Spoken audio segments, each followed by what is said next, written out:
ॐ अज्ञानतिमिरन्धस्य ज्ञानाञ्जनशलाकया चक्षुरुन्मिलितं येन तस्मै श्रीगुरवे नमः। श्रीचैतन्यमनोभीष्टं स्थापितं येन भूतले स्वयं रूपकदा मह्यं ददाति स्वपदान्तिकम्।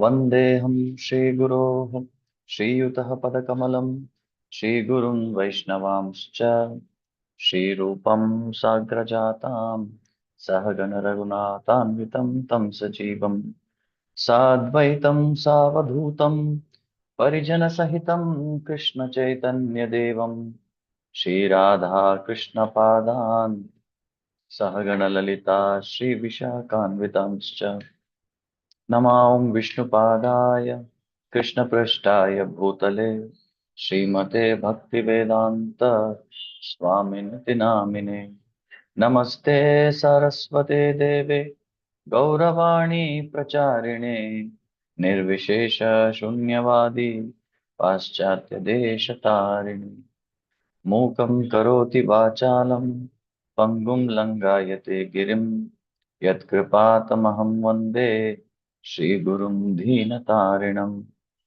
पञ्चतत्त्वात्मकं कृष्णं भक्तरूपस्वरूपकं भक्तावतारं भक्ताख्यं Namami भक्तशक्तिकम्।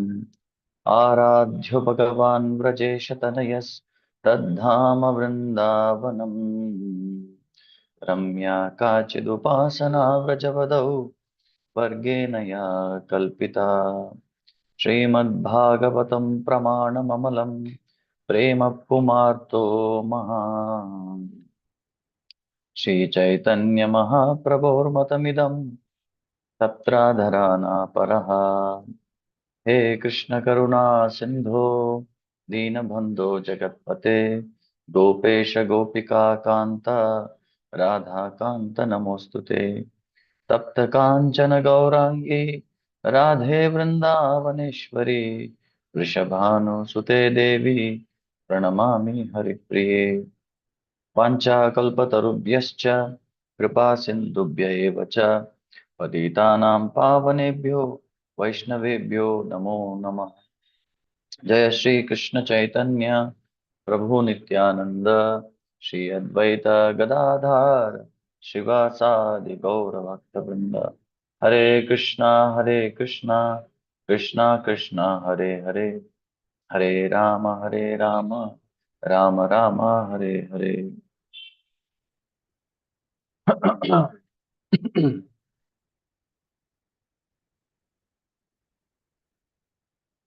Hare Krishna. So I want to share.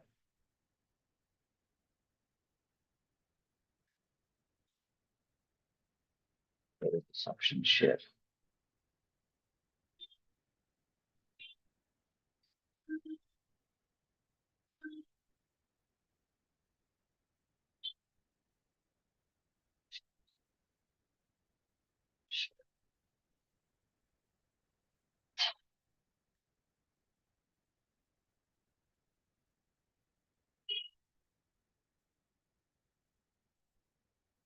Hare Krishna.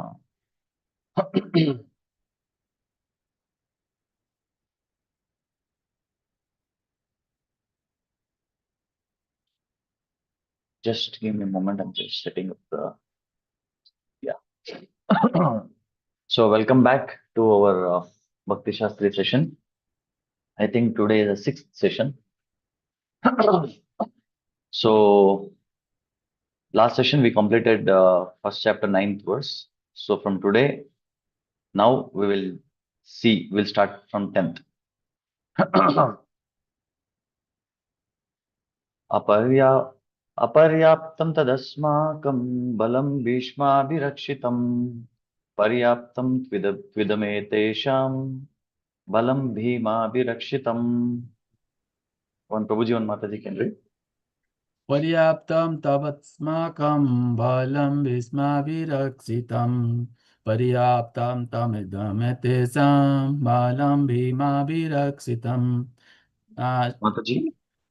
अपर्याप्तमि तद् अस्माकं बलं भीमाभिरक्षितं Balam पर्याप्तं Bhishma Abhirakshitam. विश्वाभिरक्षितं पर्याप्तं त्वदिम् एतेषां बलं भीमाभिरक्षितम्. Someone can read the translation and purport. Translation. Our strength is immeasurable, and we are perfectly protected by grandfather Bhishma, whereas the strength of Pandavas, carefully protected by Bhima, is limited. Hare Krishna. Purport. Purport. Herein, an estimation of comparative strength is made by Duryodhana. He thinks that the strength of his armed forces is immeasurable, being specifically protected by the most experienced general, Grandfather Bhishma. On the other hand, the forces of the Pandavas are limited, being protected by a less experienced general, Bhima, who is like a fig in the presence of Bhishma. Duryodhana was always envious of Bhima because he knew perfectly well that if he should die at all, he would only be killed by Bhima. But at the same time, he was confident of his victory on account of the presence of Bhishma, who was a far superior general.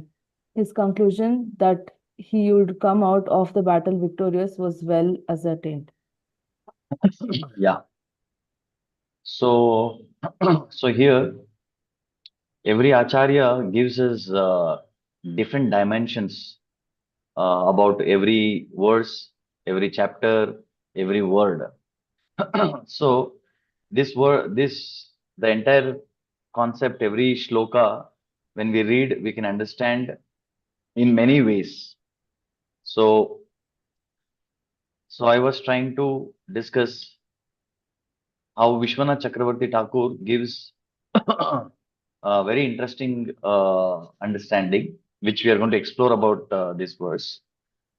So here, as we mentioned in the last few sessions, how the psychology behind this chapter, the psychology behind Duryodhana is quite evident. So, if we try to see here, what Duryodhana is trying to say, aparyaptam. If you look at this verse, especially in this context, aparyaptam tadasmakam.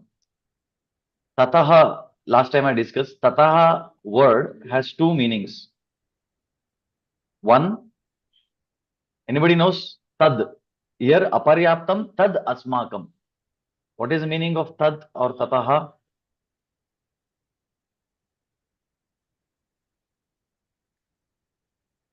So word to word meaning also it is there. It is says that. That is one. Another one is therefore. So two meanings we can derive from this particular word tat.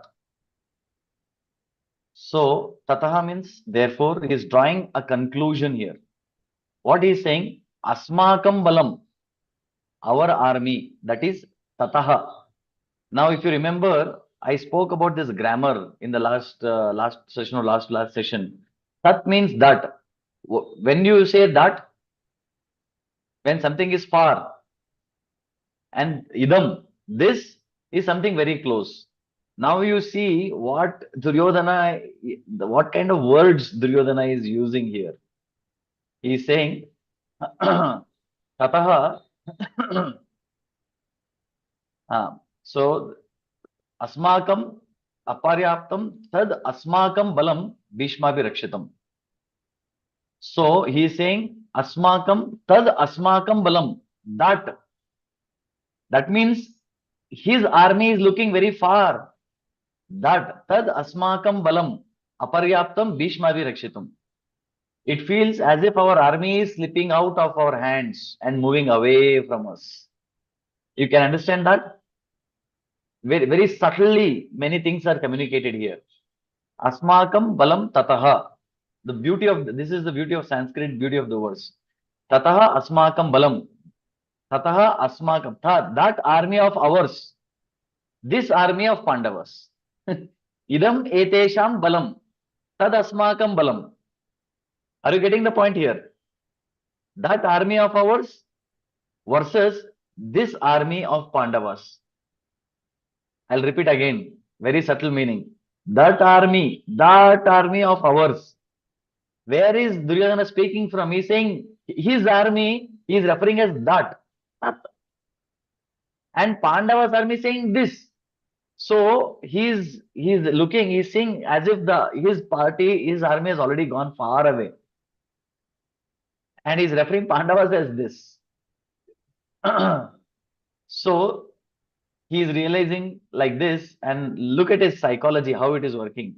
Our army that has slipped away and feels distant. The Pandavas army is right in front of his eyes, which is why he says, Idam etesham, this one is here. That is Asmakam, that army of ours, and this is Pandavas army. What does this mean? It means he no longer feels it is truly his. Then he says, our army is protected by Bhishma. So protected by Bhishma. Who is Bhishma? Who is partial to the Pandavas, and he is a frail old man. Now, this verse actually says a lot of things about Duryodhana's fear complex. His Bhaya. So his fear, what all it is leading to.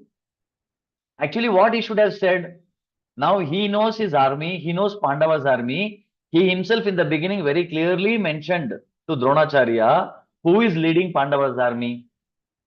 Now, what is he saying here? Now he's saying what actually he should have told. He should have told this army is led by Drishtadyumna. Right? That is what we discussed. That is what even Duryodhana said. Now suddenly why he is referring to Bhima? Aparyaptam tadasmakam balam Bhishmabhirakshitum. Paryaptam tadvidametesham balam Bhimabhirakshitum. Now why is he bringing Bhima's name here? This we need to question. So he should have, Bhima is not even leading the Pandavas army. But Drishtadyumna is the commander-in-chief for Pandavas. He should have mentioned Drishtadyumna's name. Instead, he says this army is protected by Bhima. But when he is referring to his army, Kaurava's army, he is referring to Bhishma. But his army is protected by Bhima. Lot of things are communicated in this. That is what the philosophy is all about. When you read the lines, you understand something. When you read between the lines, you understand many more things. So, getting my point? Yeah? Okay. So he's saying this army is protected by Bhima. Bhimasena is there. And that is what exactly is terrifying him. He is getting terrified by looking at Bhima. This is how the fear complex and psychology is working in Duryodhana's heart and mind. Now, he's thinking even we may have 11 Akshohini Sena and they may have 7. But Bhima is right at the forefront. Be aware. This is what he's trying to communicate. So, what is the use of our 11 Akshohini when this old man is sitting as a lead commander-in-chief? Now, oh Dronacharya, oh Guruji, you please tell me what should we do with this? An old commander who is secretly partial to the Pandavas is leading us, but over there it is different. The fiercely determined Bhima is standing ready to fight and devour us. Now, by this we understand there is lot of confusion in Duryodhana's mind. On one side, Bhishmabhirakshita, protected by Bhishma, and on the other side, Bhimabhirakshita, protected by Bhima. Because of this, look at how everyone typically explains this verse. When we read directly the meaning, yes, we understand one concept, but when we take the help of acharyas, we can try to dive deeper in the subject matter. So, so they have 7 Akshohini and we have 11 Akshohini. Then, but Aparyaptam word directly in Sanskrit, there it has got 2 meaning. So one is direct meaning is infinite. Infinite is Aparyaptam. So now Paryaptam is finite. Now, if you go logically word by word, how 11 Akshayani becomes infinite? And how 7 Akshayani becomes finite, limited? So we need to think. So here 11 Akshayani means 11 Akshayani. We have made an entire calculation also. How many soldiers, foot soldiers, how many elephants, ratha, everything. So when everything is numbered, when everything is quantified properly, now suddenly how can you say it is infinite? It is not, it is finite. But okay, even if you consider 11 Akshayani is infinite, how can you say 7 Akshayani is finite? Question rises here. So that is why we need the help of acharyas to understand these intricacies. So it literally says the Pandavas army is weak because it is protected by Bhimasena, and our army is strong because it is protected by Bhishma. So this understanding, if we get how to understand this statement here. So now to understand this, we need to understand one has to understand and analyze Duryodhana's entire psychological state. If you don't understand Duryodhana's psychology, what is happening inside him, we can't actually understand what exactly is happening here. So now the core concept comes here. Here Vishwanath Chakravarti Thakur, amazingly, for me when I read this, it was like, mind was blown. He gives a very interesting understanding. So he says, what is aparyaptam and paryaptam actually means in this context. So here Vishwanath Chakravarti Thakur says, in Sanskrit, paryaptam has another meaning also. That means paryaptam means capable or sufficient. Aparyaptam means incapable or insufficient or inefficient. When you take this meaning, the entire understanding goes to the next level. So what is aparyaptam? Sufficient. What is aparyaptam? Insufficient. So keeping this meaning, Vishwanath Chakravarti gives a very interesting understanding. So here Asmakam Balam, our army led by Bhishma, is aparyaptam, insufficient and incapable. That is what he has been saying, right? All these verses. So the army exists in numbers. Yes, we have got very good head counts. Both armies are mathematically defined. But he is not talking about this, numbers. Paryapta means sufficient or competent in Sanskrit. So, aparyapta means even though we have 11 Akshayinis and are under Bhishma's leadership, it is currently not enough, not sufficient. Meaning, our preparation is not sufficient, insufficient, inefficient, and incapable. Incapable, insufficient for what? To defeat the Pandavas, even though they have just 7 Akshayinis. So that is the point here. So, Idametesham, this army of the Pandavas, which is protected by Bhima, is highly organized, serious, unified, and paryaptam, sufficient. That 7 Akshayani army is fully capable of crushing our 11 Akshayani senas.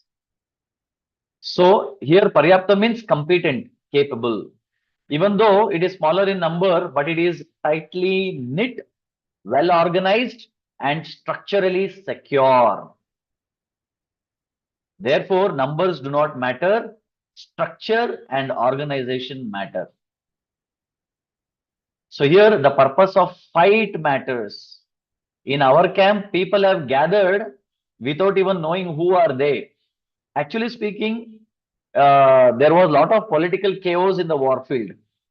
So Duryodhana, he tried to accumulate people, armies from somehow or other he tried to accumulate. So because of this, what happened? Many soldiers, many people in the army who had come on the Kaurava side, but they have come, so many people around, they didn't know against whom they have to fight. Everywhere people, everywhere soldiers. So a lot of chaos. So it is mentioned later in the Mahabharata that when the battle grew intense, troops from one side would cross over, mingle and fight on the other side. Some people started fighting against themselves in the same party also. It became complete chaos. So it became just like modern political parties, where people take money, join crowds and shout slogans without knowing whom they are cheering or why they are cheering. So even in Mahabharata war, this was the state of affairs. So now the divided loyalties of the Kauravas, how was that? So here numbers are not what matters. Because of this psychological shift, the 7 Akshohinis of the Pandavas suddenly started looking much larger, bigger to Duryodhana than his own 11 Akshohini Sena. So the Pandavas, their unified force capable of fighting as one. So our army, however, it is fragmented, vikshipta, it is fragmented. So now who is fighting for whom? No one has any real heart in it. Now, if you start analyzing, Drona has no heart, has no interest, Bhishma has no interest, and Kripacharya has no interest. Karna, who has interest, but he is sitting out of the battle because of dispute, some dispute. Now, there is another interesting story in the Mahabharata which comes about Shalya. So, Shalya, who was supposed to join the Pandavas army, who knows the story of Shalya? Okay, Saket Prabhu only.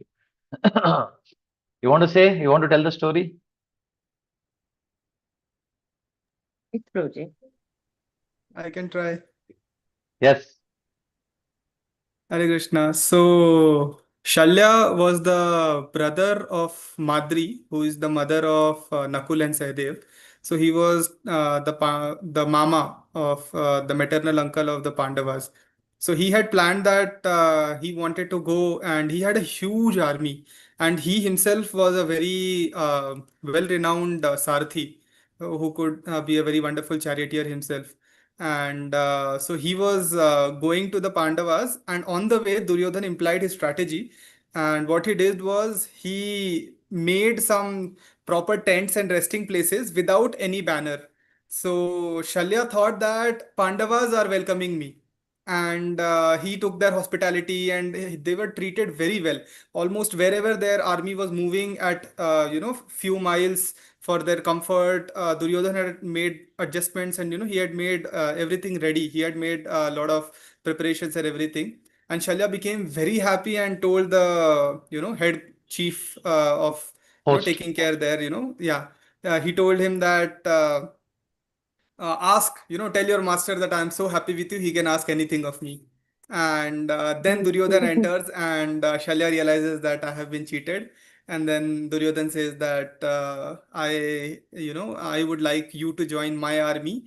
And then Karna also requests that Arjuna has Krishna as his charioteer, who is the best charioteer. So I also require someone at least of high stature. So can you please be my charioteer when I fight against Arjuna? Yes. So Shalya, who was coming to join Pandavas, in the meanwhile, Duryodhana secretly arranged magnificent camps, luxurious accommodation, abundant food, gifts, and hospitality. Top level, top notch hospitality, 5-star, 7-star hospitality. And Shalya was very impressed and immediately said, after that, he said, I'm ready to give. Ask me anything, I'm ready to give. So then Duryodhana suddenly comes and pitches in, and he says, everything is done by me. So you please uh, fight with us. So then Shalya had to accept. So why Shalya didn't refuse? He could have refused, but that was the Kshatriya Dharma. The moment you say anything, the moment you give promise, it is done and dusted. You cannot go back. So now in Kali Yuga, you give promise, you say mother promise, you write on the bond paper, still people cheat. They try to edit even that bond papers also. They bribed judge, and in the court, the place of justice, the judges are already fixed. Match fixing is done from the judge level, and the lawyers and the security guards take up the cases, and that is Kali Yuga justice. But during that time, justice means when they speak something, they have to follow it completely. So Shalya could have refused, Duryodhana's proposal, but because he had given a word, so he fulfilled that. So now the question now comes, did Shalya forget the Pandavas? Before joining the Kauravas, Shalya didn't forget the Pandavas. Before joining the Kauravas, Shalya met Yudhishthir and he explained everything. And Yudhishthira is a man of Dharma, personification of Dharma. So, and Yudhishthira did not accuse him of his betrayal. He could have told, Arey, you betrayed us. Your Nakula and Sahadev was Mama, and how can you betray us? But he didn't say that because he is also a very thoughtful person. Instead, he said something remarkable. So Yudhishthir said, since you have to fight for Kauravas, please help us whenever Dharma permits. This is Yudhishthir. Right time, right things he will speak. So you try to help us when Dharma permits. And Shalya agreed. Yes, I will do that. So then how did Shalya help the Pandavas? And the example comes as the Prabhuji, Saket Prabhu was saying about Karna. On the 17th day of the war, Duryodhana appointed Shalya as the charioteer, Karna's charioteer. So now Yudhishthir had earlier requested Shalya, if you become Karna's charioteer, discourage him. And Shalya fulfilled his request. Throughout Karna's duel with Arjuna, he repeatedly he was praising Arjuna, he was praising Krishna, and he was criticizing Karna, and he started questioning Karna's confidence often. This it was like a psychological pressure for Karna, which actually pulled him down. So then after Karna was killed, Duryodhana needed a new commander. At that time, Duryodhana makes Shalya as the commander-in-chief. Why? Because Shalya was an experienced king, a Maharatha, and one of the few surviving senior warriors at that time. Therefore, he became the last commander-in-chief of the Kaurava army before the final collapse. And he was eventually killed by Yudhishthira also. So was Shalya wrong? The Mahabharata presents Shalya as a tragic figure rather than a villain. He was not a villain, but a tragic figure. He was torn between family loyalty to the Pandavas, personal honor, keeping his promise to Duryodhana, and Kshatriya Dharma, not breaking his pledged word. So, unlike Shakuni or Dushyasana, Shalya is not portrayed as malicious. He simply found himself bound by a promise obtained through deception. Duryodhana literally deceived him. Because of Duryodhana's deception, he had to play this tragic role in the Mahabharata. So all of this, now Duryodhana, he knows Drona is not interested, Bhishma is not interested, and Karna is there but is not there. Now Shalya is one of the very chief person, but he has this problem. He has come because I deceived him. So all of this he has done. Somehow or the other, he has done so many crooked things to get the army in his side.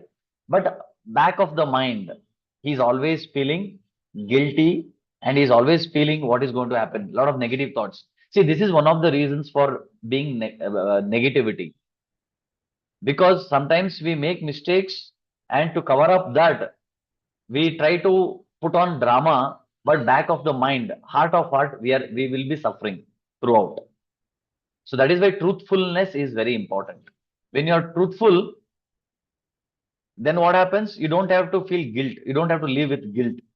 But when we are not truthful, sometimes this happens even majorly even for devotees also. Sometimes many devotees, they promise something, they are not able to live up to the standard, then they live guilty. So that is why let us not showcase ourselves as great devotees and put on mask, put on drama. Rather than that, let us understand that this is my level and understand that level and try to grow from there to the next level. So here Duryodhana, all of this is weighing heavily on Duryodhana's mind. Even among his commanders, Shalya, Shakuni, they represent a deeply dissatisfied army.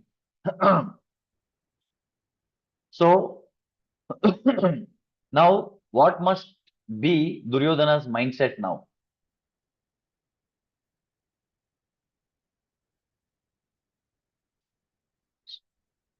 So, do you think Duryodhana's own people genuinely want him to win? Or deep down, they are constantly, people in Duryodhana's side, they're constantly praying, oh God, give victory to the Pandavas. Oh God, protect the Pandavas.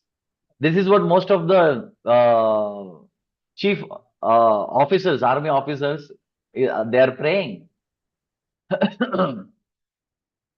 So every single commander on my side is standing on the battlefield while secretly wishing for the well-being of the Pandavas. Where is the unity? This is what is going on in Duryodhana's mind. I may claim victory based solely on numbers, but look at how completely and single-mindedly united the Pandavas are from within. And to guide them in battle, they have Bhimasena, the greatest warrior of this era. So now I will give you some more information why about this verse. Why he is mentioning Bhima.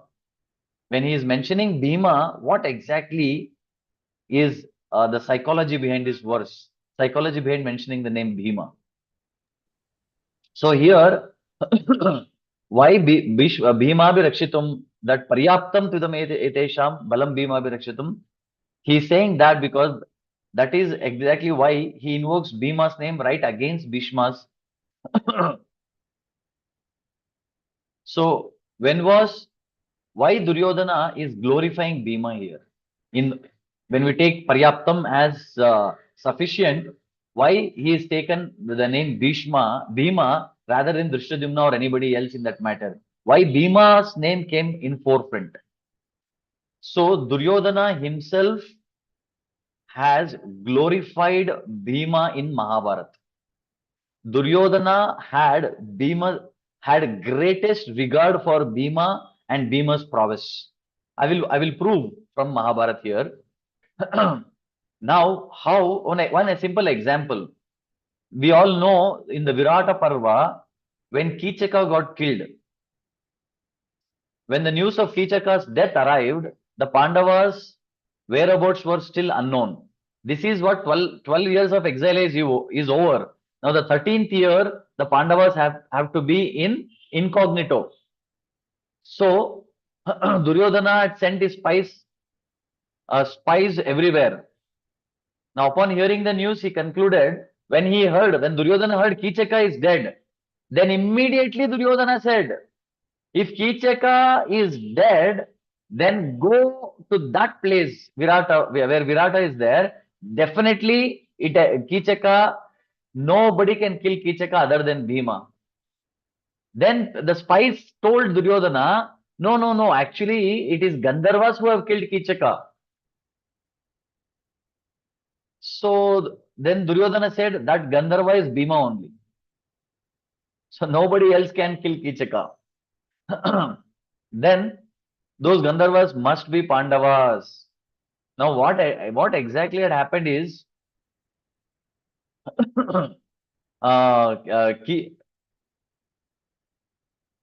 so here this is what Duryodhana says. Bhimaseno balaschaiva. I'll put here the verse. You can also read. Where is that?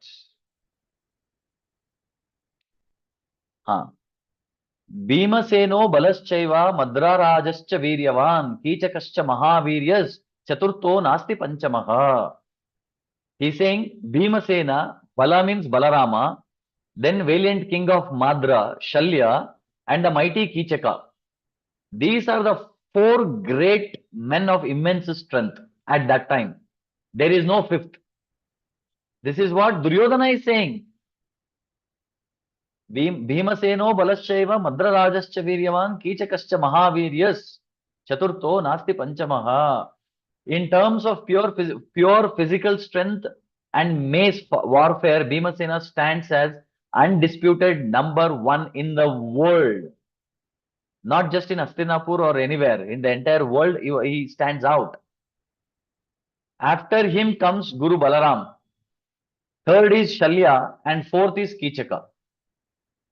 So, now Duryodhana was 5th as per the ranking. But Duryodhana himself is saying there is no 5th. So, and Bhima is giving the number one rank. So this came straight from Duryodhana's mouth that Bhimasena is the foremost warrior in the world. So when Kichaka was killed under those specific circumstances, only 3 people alive were capable of doing it. If Kichaka dies means only 3 people could have killed. Who are they? Bhima, Balarama and Shalya or Shalya. Either Bhima or Balarama or Shalya. Since Shalya did not go and Balarama did not go, who else could be? Could it be? This was his political conclusion. Such was a formidable image Duryodhana carried of Bhimasena. So among our contemporaries in the mortal world, look at how he phrases it. In the entire world today, not just in India, Hastinapur or North India, but across the entire earth, including humans, demons, monsters, Daityas, Rakshasas, Bhimasena is recognized by Duryodhana as the strongest living being. That is why the moment he looked at the battlefield, no matter who else was there, he saw the looming presence of Bhima and Arjuna. He knew it well that Pandava army is fiercely guarded by Bhima. How on earth are we going to defeat that army protected by Bhima? This is how his mind, which had been full of high spirits and victorious theories until he reached the battlefield, became utterly paralyzed and confused upon seeing the enemy formations. Now, actually, we are still in first chapter. We are still in 10th verse. Now, just by looking at the army, that view Anikam Chamum Vyudam, this is what is happening in Duryodhana's heart. So now you understood Aparyaptam and Paryaptam. So now we will go to the next verse.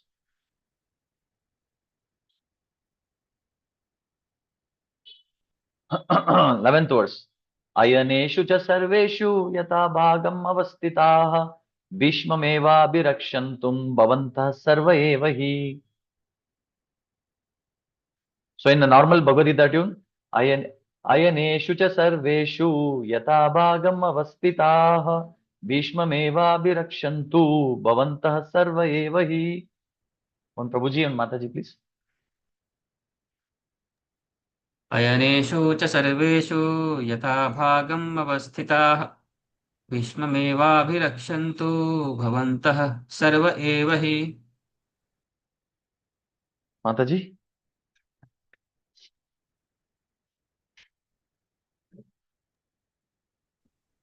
अयनेषु च सर्वेषु यथा भागमवस्थिता भीष्ममेवाभिरक्षन्तु भवन्तः सर्व एव हि.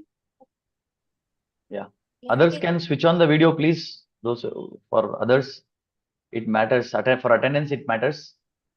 Now, somebody can read the translation. Translation purport. Yeah, translation. All of you must now give full support to Grandfather Bhishma as you stand at your respective strategic points of entrance into the phalanx of the army. Purport. Duryodhana, after praising the prowess of Bhishma, further considered that others might think that they had been considered less important. So in this usual diplomatic way, he tried to adjust the situation in the above words. He emphasized that Bhishma Deva was undoubtedly the great hero, but he was an old man. So everyone must especially think of his protection from all sides. He might become engaged in the fight and the enemy might take advantage of his full engagement on one side.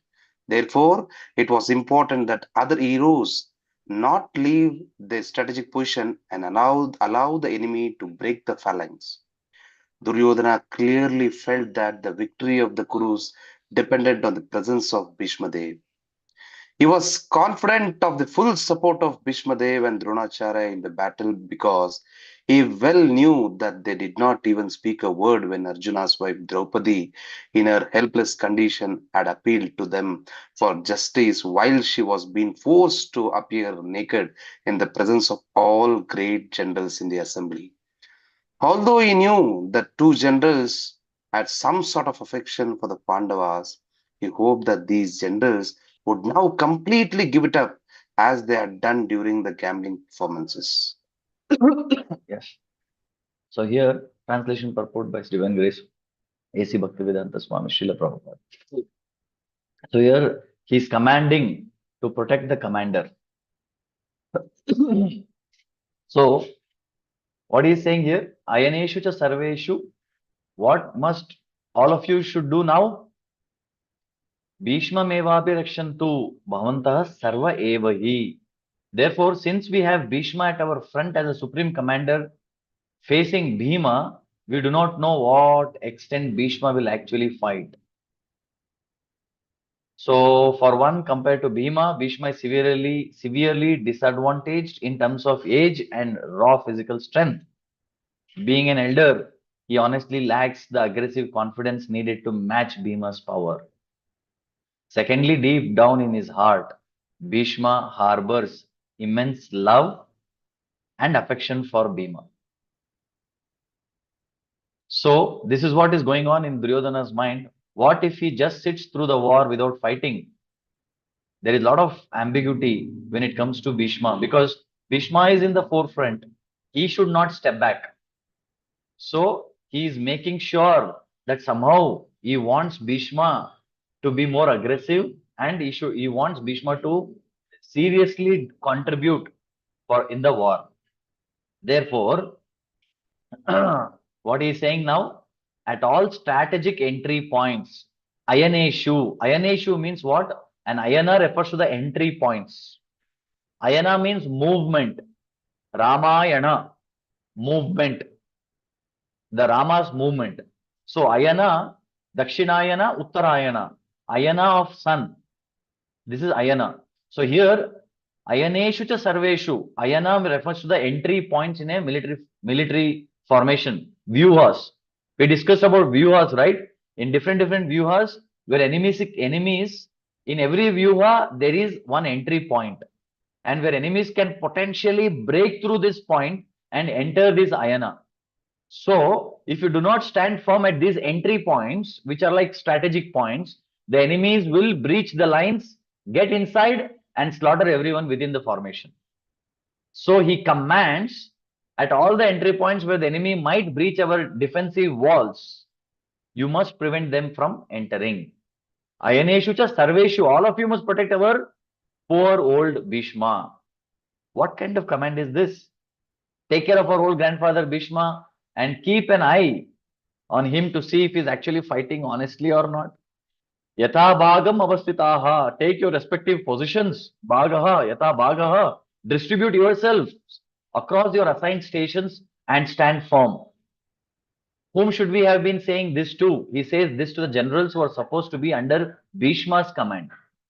It was Bhishma who was the commander in chief. It was Bhishma who was supposed to give command. But here Duryodhana is trying to overpower and he's trying to give the command. So Duryodhana addresses his generals with this specific instruction. And what is his primary message in this? Bhishmam eva abhirakshantu. Please, Bhishmam eva abhirakshantu. Please protect our old man for me. Because this is not about me. You all need to look after Bhishma.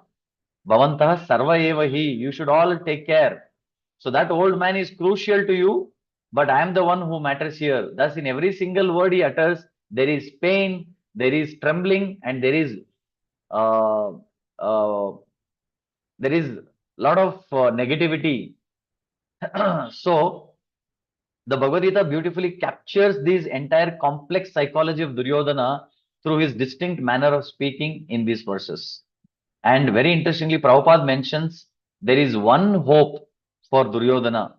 He is always not clear whether Bhishma will really give his heart or not.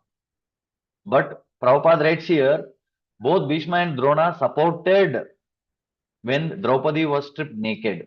During that time, Drona and Bhishma, they never opposed Duryodhana. So at that time, if Bhishma and Drona supported him or not supported, at least they kept silence. Now also they can do something for me. That was his expectation he could have done. So then we'll go to the next verse. Tasya Sanjanayan Harsham Kuru Vriddah Pitamaha Simhanadam Vinadhyocchai Shankam Dadmau Pratapavan. One Mataji and one Prabhuji. तस्य सञ्जनयम् हर्षं कुरु वृत्तपितामहः सिंहनादं विनद्योच्छे शङ्खं दधौ प्रतापवान्.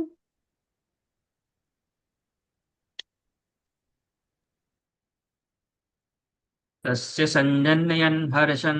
Prabhu, last time you read, na? Yeah. Some other who have not read? I can read. Yes.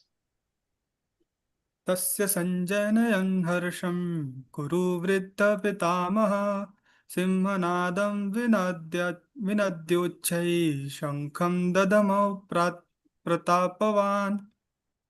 You can read the translation also, Prabhu, and purport. Translation and purport by Divine Grace, Srila Prabhupada. Then Bhishma, the great valiant grandsire of the Kuru dynasty, the grandfather of the fighters, blew his conch shell very loudly, making a sound like the roar of a lion, giving Duryodhan joy. Purport. The grandsire of the Kuru dynasty could understand the inner meaning of the heart of his grandson Duryodhan. And out of his natural compassion for him, he tried to cheer him up by blowing his conch shell very loudly, befitting his position as a lion. Indirectly, by the symbolism of the conch shell, he informed his depressed grandson Duryodhan that he had no chance of victory in the battle because the Supreme Lord Krishna was on the other side.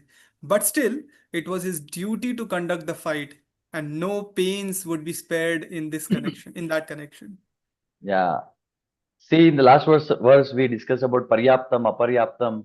In one meaning, it directly glorifies Duryodhana and team. But here in the purport, Prabhupada very clearly mentioning that he is actually, here Prabhupada is actually explaining the psychology of Duryodhana. Indirectly, by the symbolism of the conch shell, he informed his depressed grandson Duryodhana. So whatever I was speaking about psychology of Duryodhana, this is what is the psychology. Right now, Duryodhana is depressed. He is in depression second stage. So he had no chance of victory in the battle because, so these things Prabhupada is clarifying here. Now why Bhishma, see here in the previous verse, what he's saying, everybody knows, including Duryodhana, that Bhishma was not an ordinary person at all. But what is Duryodhana saying here? Please protect Bhishma. Now, after hearing this, Bhishma was right there listening to all of this. When Duryodhana is speaking, Bhishma also heard it. So this was not a secret conversation happening behind locked doors in a palace or a chamber. When an elder hears his own people speaking about him this way, right in front of the enemy. See, sometimes if somebody speaks negative about us, that's fine. But if somebody speaks negative about us in front of our enemies, that is more painful. Now imagine how deeply it must have wounded Bhishma. He is the most powerful person, and Duryodhana is saying, please help, support him. Whom do you support? The scripture says, whom do you support? Somebody who is weak. But Bhishma is not weak. But if now, just before that verse, what did he say? Aparyaptam tadasmakam balam Bhishma virakshitum. We have infinite. One meaning, if you take, is one, that our entire army is infinite because Bhishma is there. Now, if that is infinite, then in this verse, why Duryodhana is speaking the opposite? Please protect Bhishma. Why he should say? If Bhishma is so powerful, then he knows how to protect himself. But he has to he is mentioning that he should be protected. So here a lot of things are happening in Duryodhana's mind. So he's standing there to fight against his own conscience. Bhishma is standing there to fight against his own conscience, bound by his duty on duty and debt to the royal throne, acting completely against his inner desire. From his heart, Bhishma wants to support Pandavas. By body, he wants to support Kauravas. when he has honestly resolved to fight against his own beloved grandchildren, and he is met with this level of insult, and with this great difficulty, Bhishma has come here to fight, and now he is insulting, and there is suspicion from his own king. How much must that old man's heart should be aching? It is so painful for Bhishma, right? For us, like ordinary people, if somebody speaks anything negative about us, how much we feel bad. Now, what about Bhishma? The Bhishma, for Bhishma's caliber, it is, you can't even imagine. That was exactly Bhishma's plight.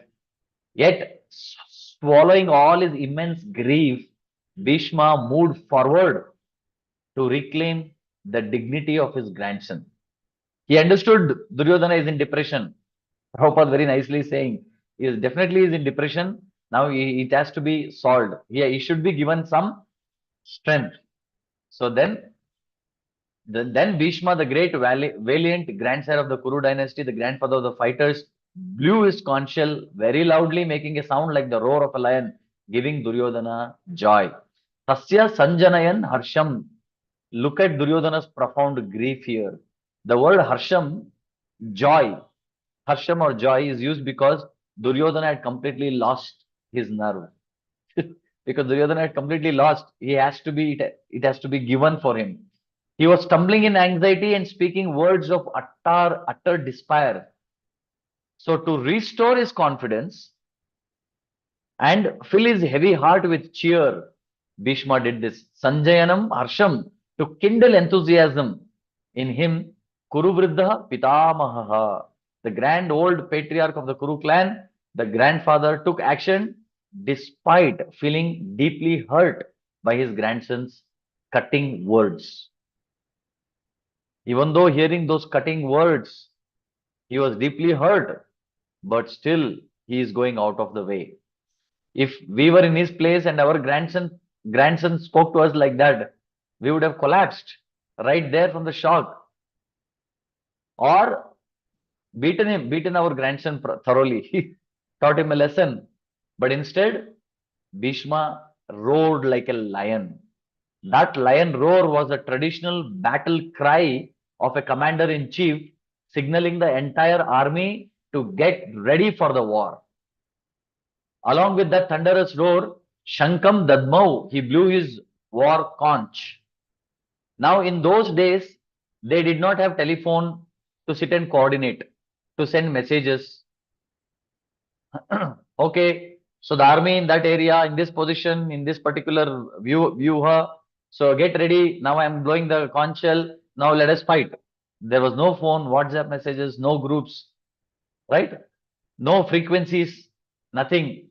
So the most powerful way for a commander to instantly relay a message across the vast battlefield was through the conch. When a conch is blown, its sound travels incredibly far across an open field. So because that place was like that, but if you blow a conch today in Bangalore, the sound won't carry because the sound pollution is too high.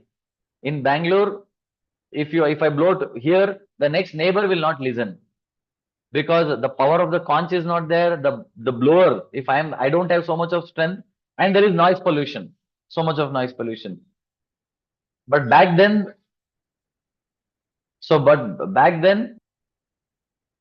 the blast of a conch pierced through great distances. One second, somebody is calling. I'll just. So the moment the commander's conch sounded, it served as a signal. Immediately, the rest of the army followed suit with their own trumpets, kettle drums, horns, and clarions, passing the command down the line.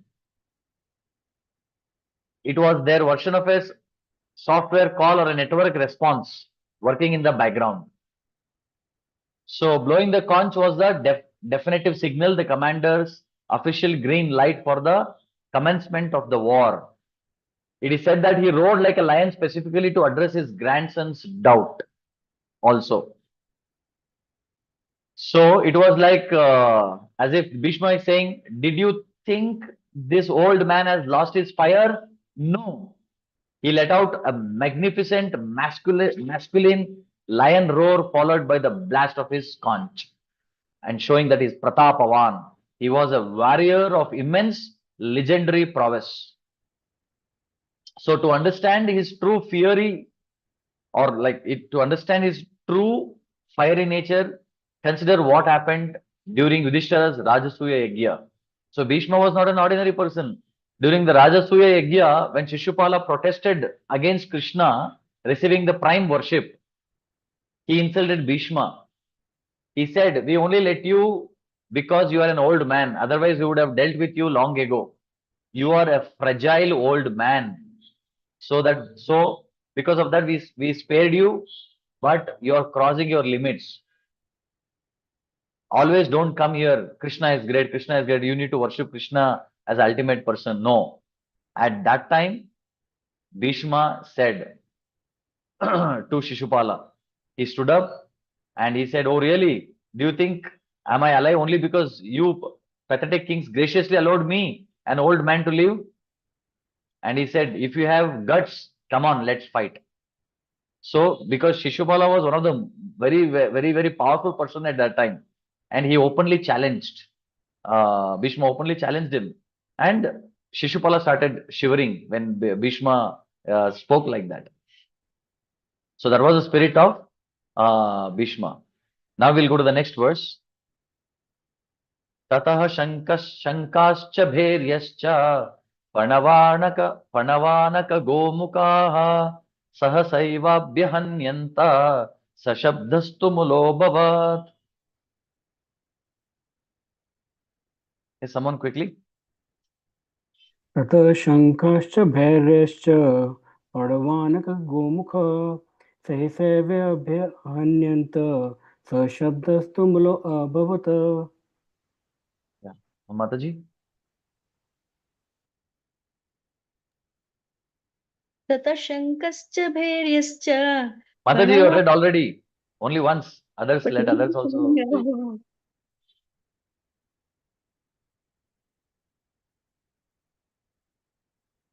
Others, somebody quickly. Tata shankascha bhejascha panavanaka gomuka sahasaivaabhyayanyanta yanyanta shabda tumulo bhavat. Yeah, read the translation. Mataji.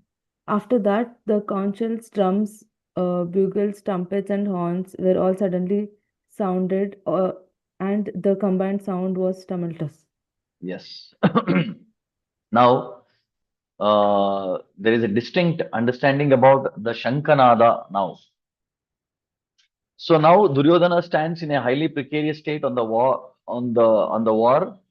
haunted by the fear that his great ambitions might collapse. He vents his anxiety to his Guru Dronacharya. He has gone to Dronacharya, his Guru, and he is saying all these things. Seeing this and intending to restore his confidence, Bhishma blew his conch shell, letting out a roar as mighty as lions. Now, Tasya Sanjay and Harsham, we discussed that Harsha does not merely mean joy, it represents reassurance, faith, and restoration of self-confidence in Duryodhana. Now, some historical and practical value of the conch also we should know now. So the blowing of a conch shell holds immense significance. So historically, whenever Krishna would return to Indraprastha from Dwaraka, he would always blow his conch. He would blow his conch to announce his arrival, and the Pandavas would never bear separation from Krishna, would wait for years just to hear that sound. So the moment the resonance of his conch filled the air, the citizens would rejoice, crying out, "Our Krishna has arrived! Our Krishna has arrived!"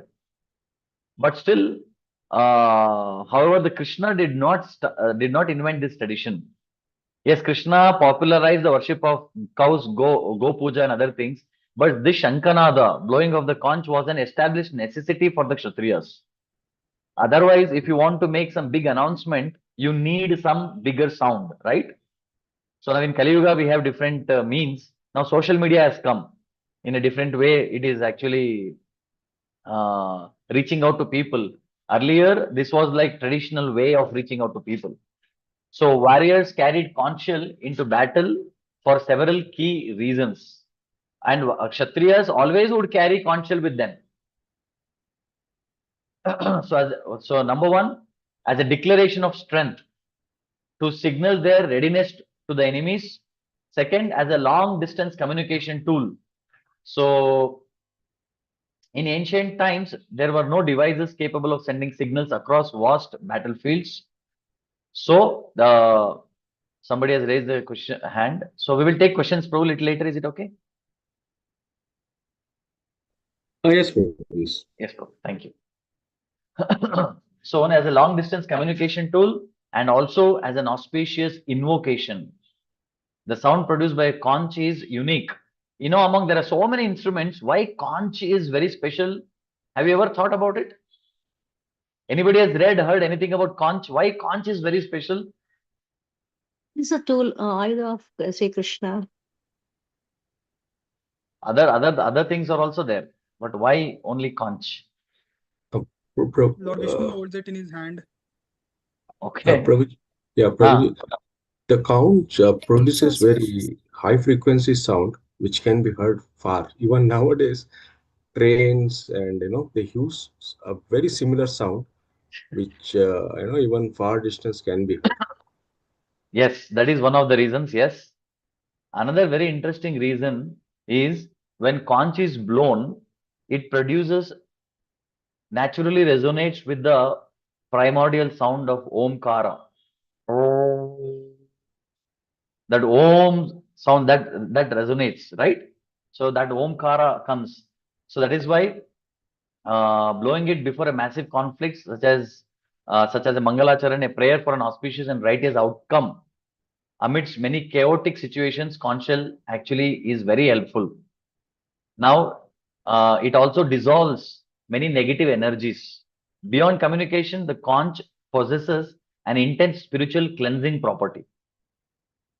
So that is why war zones inherently amplify chaotic, negative, and dark energies. Already people are there who have assembled in the war to hit someone, to cut someone's throat. A lot of negativities are there happening practically and mentally and psychologically. Everyone are affected with a lot of negativity. And when this conch shell comes, so that's what it says. All this Panchajanya, Asuri Shaktis, wherever the sound of conch shell resonates, negative or demonic forces cannot thrive.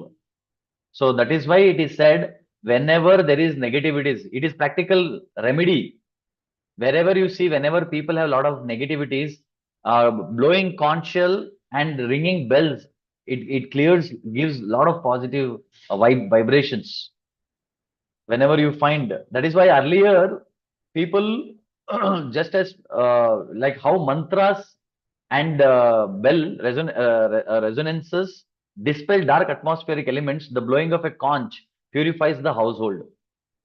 So that is why earlier people would go to all different four corners of the house and during the Sandhya Kal, during the morning sunset or sunrise and sunset time, they would go, especially sunset time, people would blow conch at their house places. You can also try. It actually brings out a lot of positivities at home.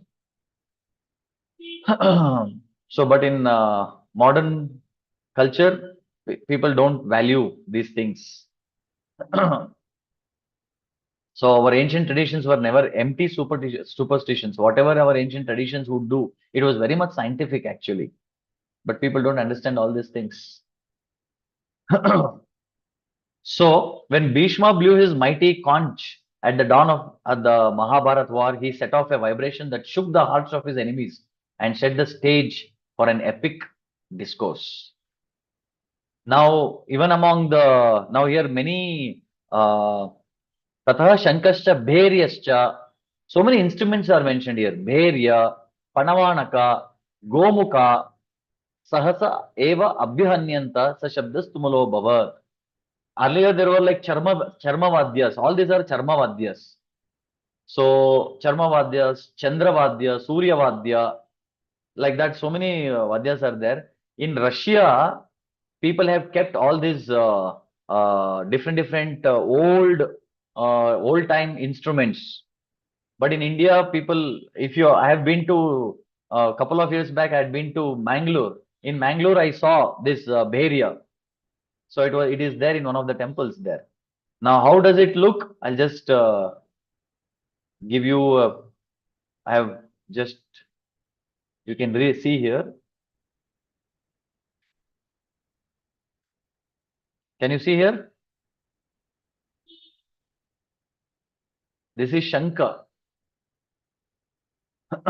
Bheria, Panava, Anaka, and Gomukha. And these things also mention very interestingly that a conch shell blown as a conch shell. So this kettle drum, large kettle drum made of metal beaten with sticks. It produces deep and resonant sound used in war and royal occasions. And what is Panava? A type of drum generally smaller than Bheri with two heads. Bheria or Bheri has only one head. Panava has two heads. It produces a loud rhythmic sound. Anaka, a large drum usually cylindrical, beaten on both sides. It had a powerful sound and was used in armies. And Gomukha, a wind instrument made from a cow's horn, used for blowing powerful notes in battle formations. Here you can see in the below how different the soldiers are using these things.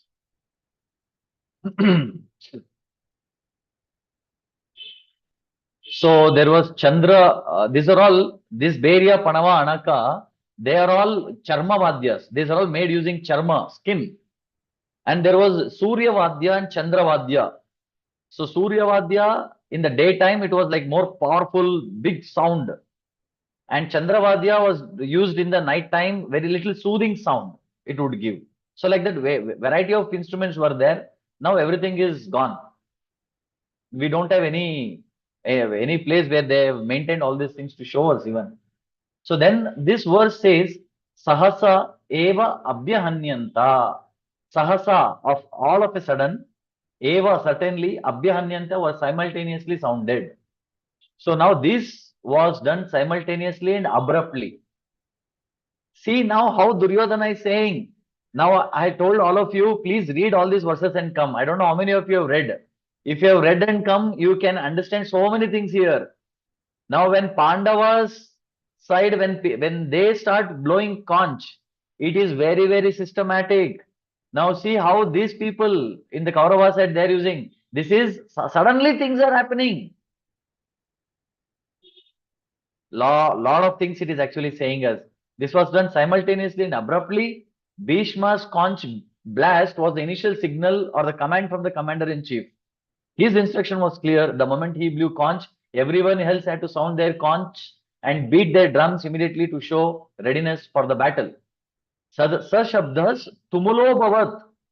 That combined sound became an immense uproar, a tumultuous, deafening noise that echoed everywhere. Yes, yet, despite the chaos of the noise, there was a lot of confusion in the heart of Duryodhana. Now, a sarcastic observation on Duryodhana. So here, now if you have noticed, if you have read next few verses, now when you come to this verse, you see in the entire Kauravas when it is said, the irony is Duryodhana himself did not blow a conch. So Duryodhana did not blow a conch. His 99 brothers did not blow their conch. Duryodhana's children did not blow their conch. On the Pandava side, Pandavas and everything, next we will see that. So there is children, everybody blows. But here, Duryodhana, his brothers, his children, nobody blows the conch. It is only poor grandfather Bhishma had to blow his conch all alone to kickstart things for them. It is as if Duryodhana expected someone else to blow the war trumpet on his behalf. So Duryodhana's own lack of personal conch sound is a striking detail. Now later when we look at the Pandavas' reaction, the contrast becomes even more meaningful. It was actually Duryodhana's army that gave the green signal for the war to begin by initiating this massive uproar. So now we'll go to the next verse. More interesting. Tatah shvetairyukte mahati syandane stithau madavah pandavaschaiva divyau shankau pradadmatuhu. Yes, Keshavi Mataji. Not able to hear you.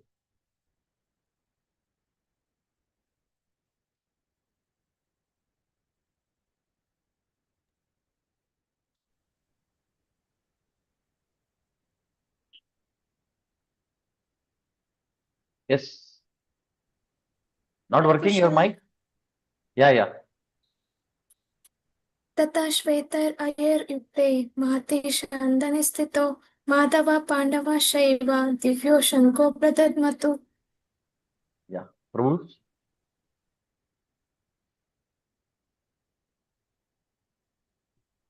श्वेतैर्युक्ते महति सन्दने स्थितौ माधवः पाण्डवश्चैव दिव्यौ शङ्खौ प्रदद्मतुः. Read the translation.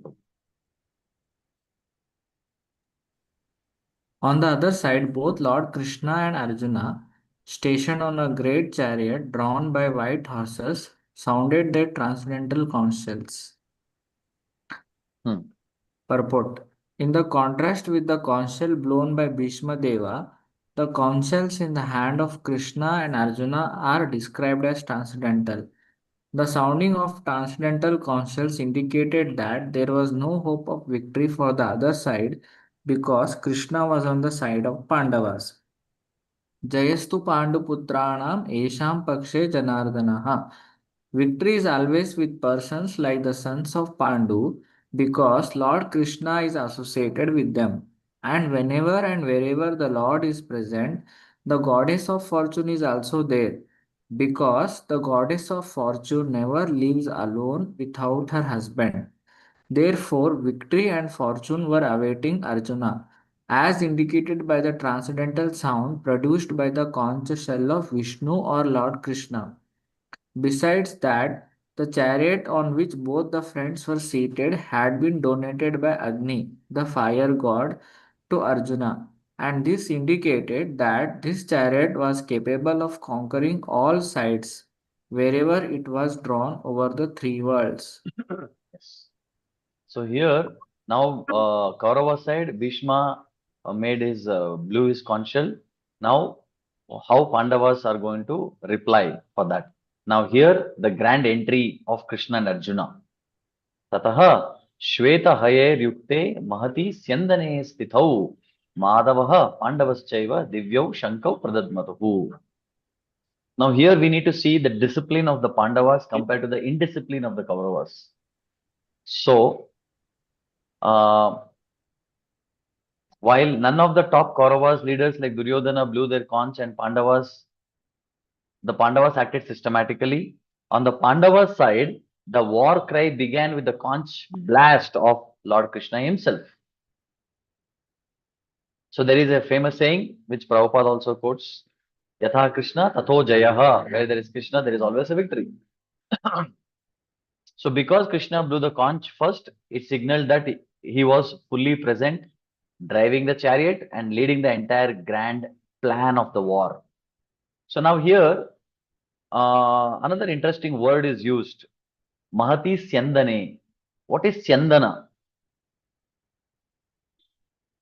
Chandana, the word says here, chariot. So for Ratha could have been used.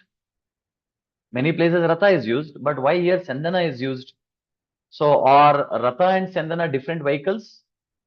No. They refer to the same kind of vehicle, but the difference is in his style.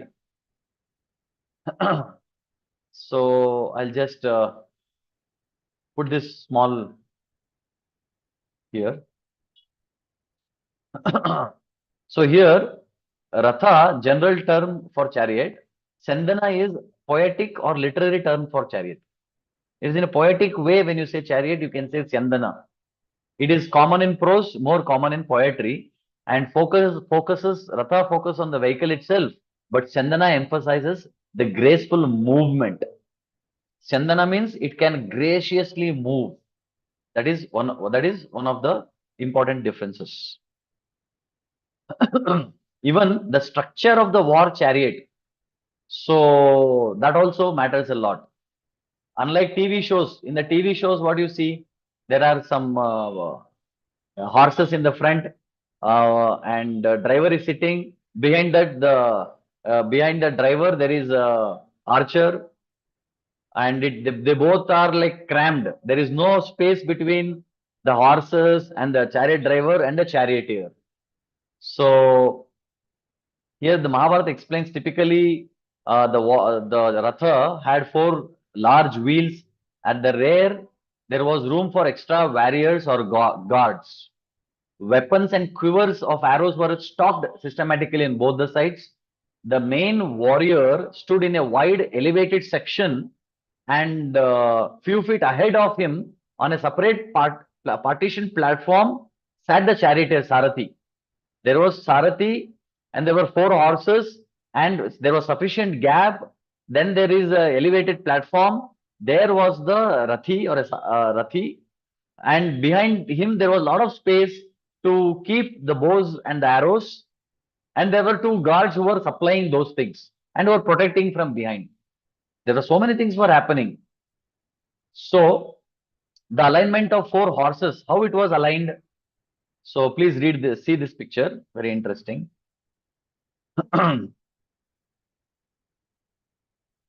Is it visible? Yes, Prabhu, Yeah. visible. Yeah. So here Arjuna's chariot was yoked with 4 magnificent white horses. They were not just tied randomly in a single straight line. Driving 4 horses in battle requires supreme expertise. Not anybody and everybody can drive. The 2 most powerful and highly trained horses were placed in the center, slightly ahead. So the 2 horses in the center who were little ahead, they were experts, already experienced. And the remaining 2 horses were placed on the either side. They were called Parshavasta. So Parshavasta or side horses, and were positioned slightly inward. This step-like aerodynamics alignment allowed the charioteer complete control over their speed and direction. They were elite, pure breed white horses, not just any horses. So pure breed white horses. So you can see the front view, the side view, from the top view, alignment, everything was pakka made. And there is a spiritual metaphor for this chariot. All of us, we know, right? Our body is like chariot. We as Atma, the soul, we are the passenger in this chariot. And who is the driver? Who is the driver? Our mind. No. Prabhuji. Consciousness, Prabhuji. Consciousness. Intelligence. Intelligent, correct. Intelligent. So these 5 horses signify the 5 senses, and the reins, the rope, signifies the mind, and intelligence refers to the driver, and I am the passenger in this chariot. So here, so the white horses represent the 4 white horses represent the 4 Vedas. So, or the senses purified by knowledge. White in color signifies Sattva Guna, purity, light, and goodness. As we know, there are 3 colors in the Prakriti. What are the 3 colors? Sattva, Raja, Tama. Yeah, Sattva, Raja, and Tama. So these Sattva, the white horses signify that our senses must be purified and driven by Sattva, leaving behind Rajas and Tamas. Sattva is pure, Sattva is illuminating and free from disease. Tatra Sattvam Nirmalatvam Tat Prakashat Anamayam. So even the Vedas can change colors. Do you know this? Vedas is pure. It is like pure horses. That is what the pure white horses is compared to Vedas. but Vedas can change color. Can anybody say how?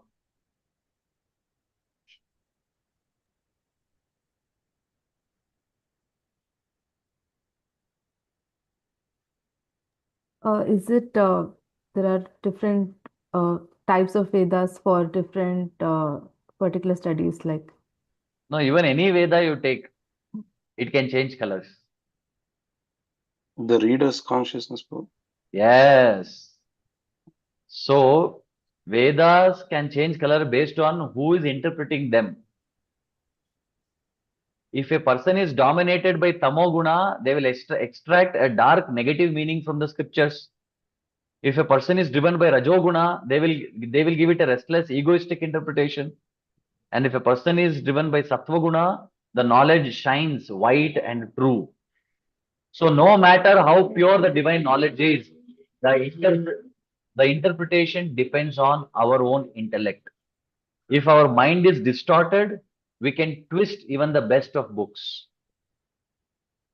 That is why one person said, Bhagavad Gita actually promotes tea, chai. You know this? He quotes a shloka from this, for this. So he says, what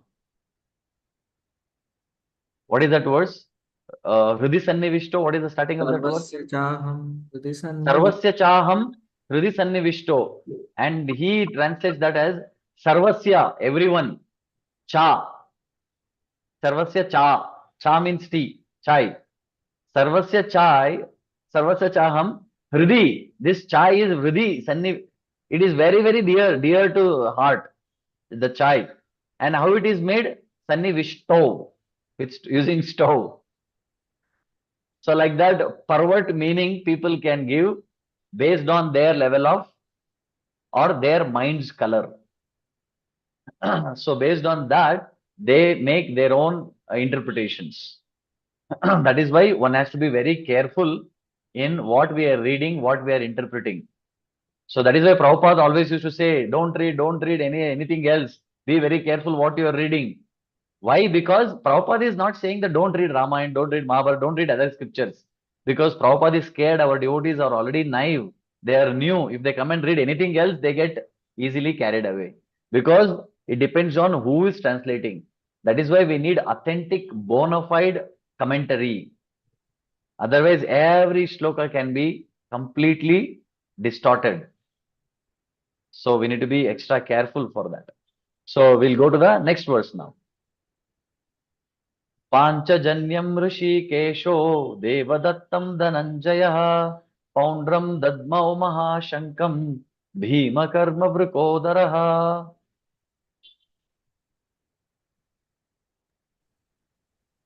Panchajanyam Rishikeshu Devadattam Dhananjaya Poundram Datta Mahashanka Bhimakarna Vrikodara. Yeah. Translation? Lord Krishna blew his conch shell called Panchajanya. Arjuna blew his the Devadatta, and Bhima, the ferocious eater and performer of Herculean tasks, blew his terrific conch shell called Poundra. Yeah. So now we'll read. The purport is big. I will tell you the. Now we'll read other shlokas also. So I myself will read 2 times. You can hear.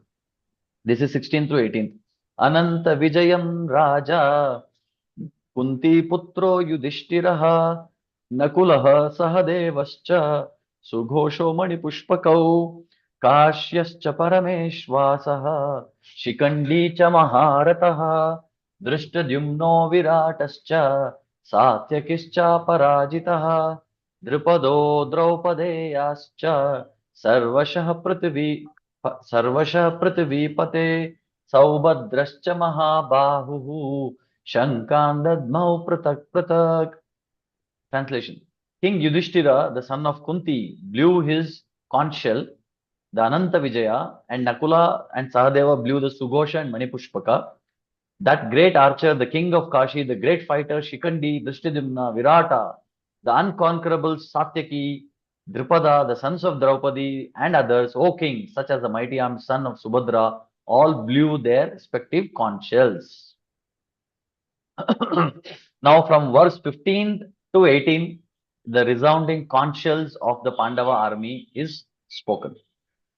So both Krishna and Arjuna blew their respective celestial conch. Divyo Shankau Pradadmatuhu.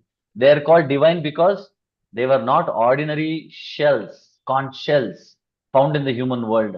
They were celestial instruments obtained from higher realms. That is why it is called Divyo Shankau. So this here, the specific names of the conch shells and the individuals who blew them are mentioned in a very structured manner. Now, interestingly, earlier in the Vedic culture, even the conch shell, which is a matter, dead thing, had a name. And that name had meaning. Right? Nowadays, people are also giving name, but without any meaning properly. So varieties of name. I had in my company one person's name was Madhusudan. So when during the first day of our office, he said, everyone, my name is Madhusudan, but you can call me Maddie. So, and another person, my name is Janaki Ram. Such a beautiful name, Janaki Ram. Call me Johnny. And I don't know, quite strange. And when you go to China, if you ask what is your name, the people say who. That is the name. So varieties of names.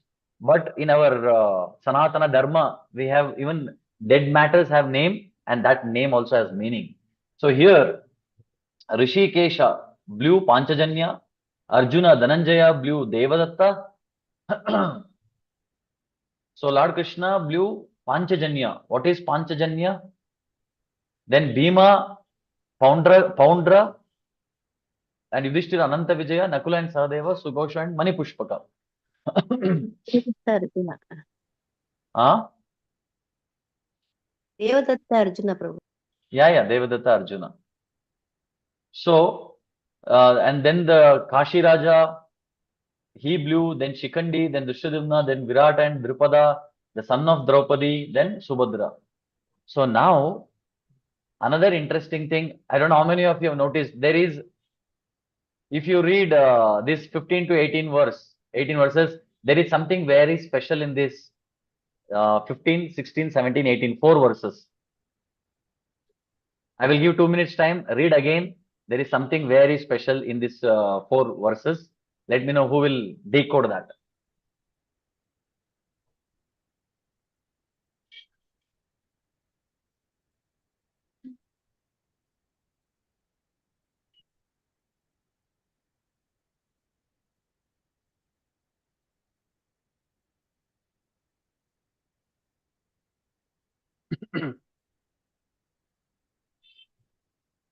If you read the sloka, just read the sloka, there you can find that something special.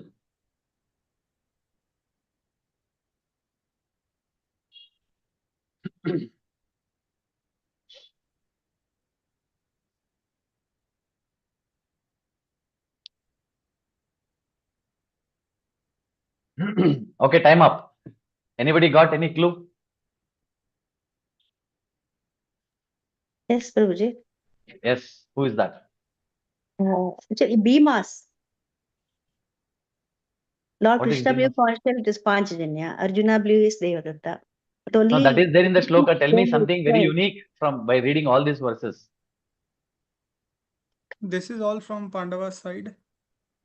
Yes, that we know.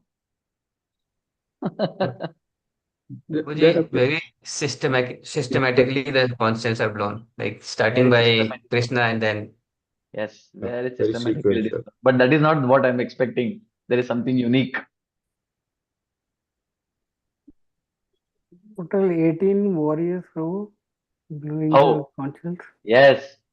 If you see, again coming to the numerology, so 18 people from Pandava side have blown. Let us count.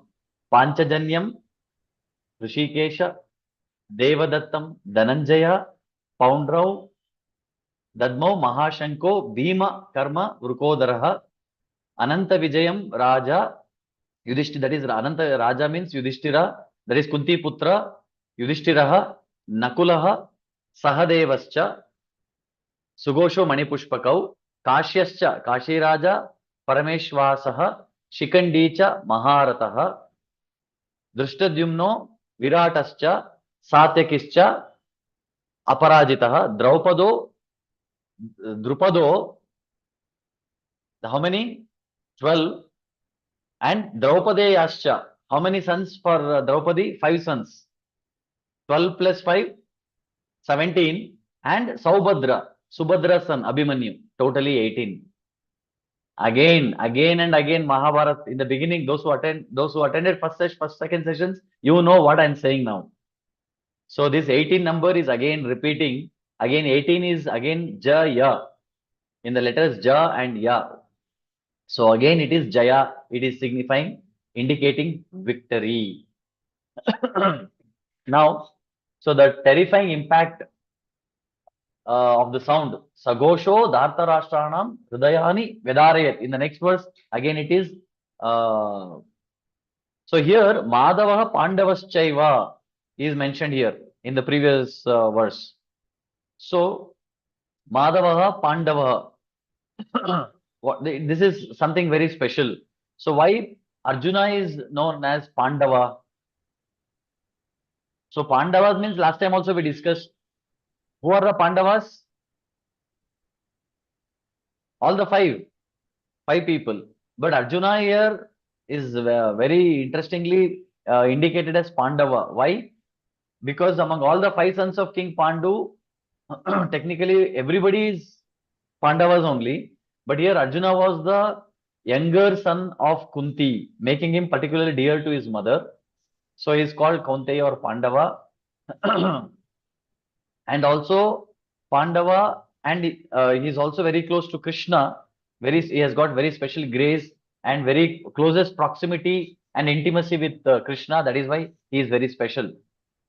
And Krishna is also called here as Madhava. So what is Madhava? Why Krishna is called Madhava? There are so many meanings Acharyas actually give. So a couple of meanings here. Madhava comes from the historical lineage. That is, in the Yadu dynasty, there was a celebrated ancestral king named Madhu. Because Krishna comes in that Yadava dynasty, Madhu dynasty, he is Madhava. This is one of the meanings. So another meaning is Madhava. Ma means Lakshmi and Dava means husband. So who is the husband of Lakshmi? And Ma means knowledge. Dava is Lord. He is a Lord of knowledge, absolute knowledge, omniscient one. And Madhava is also like Madhu. Madhu means sweetness. And one who is filled with sweetness. Whoever comes closer to him, they'll also get sweetness. And he's also called as Madhava. So many names. So here, Panchajanyam Rishikesho Devadattam Jana. Rishika Isha. What is the meaning of Rishikesha? Controller of senses. Controls the senses. Yes. So Rishika means the senses and Isha means one who is a controller. So he is the inner controller and director of our senses and mind. There is another meaning also. Kesha means, you know what is Kesha?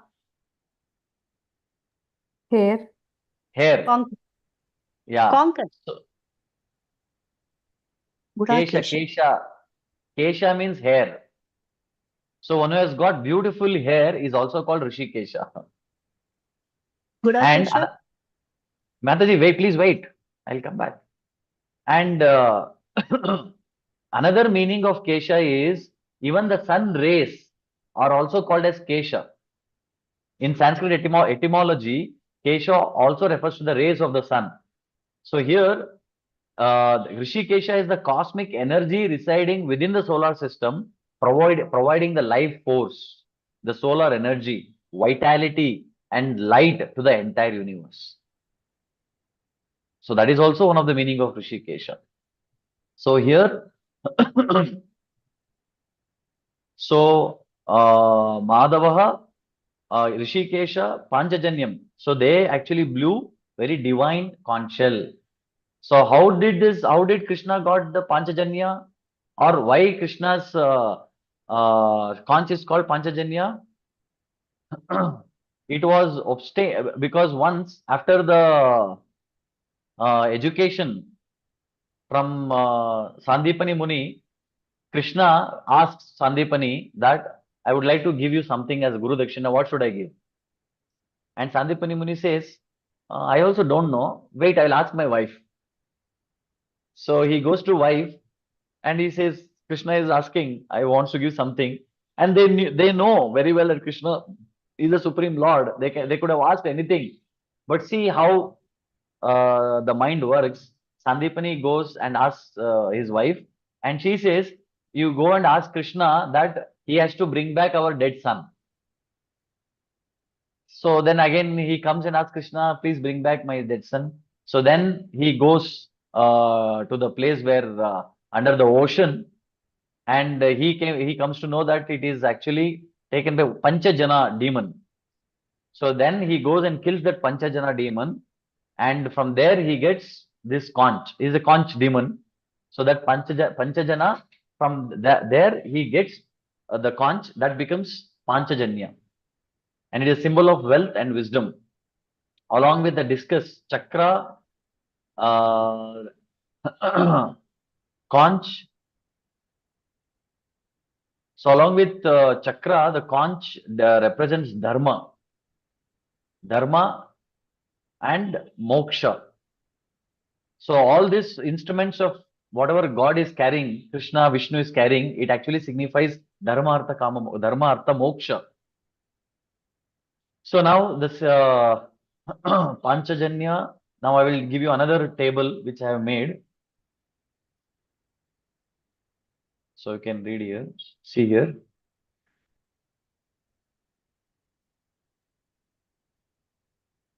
So Krishna's is Panchajanya.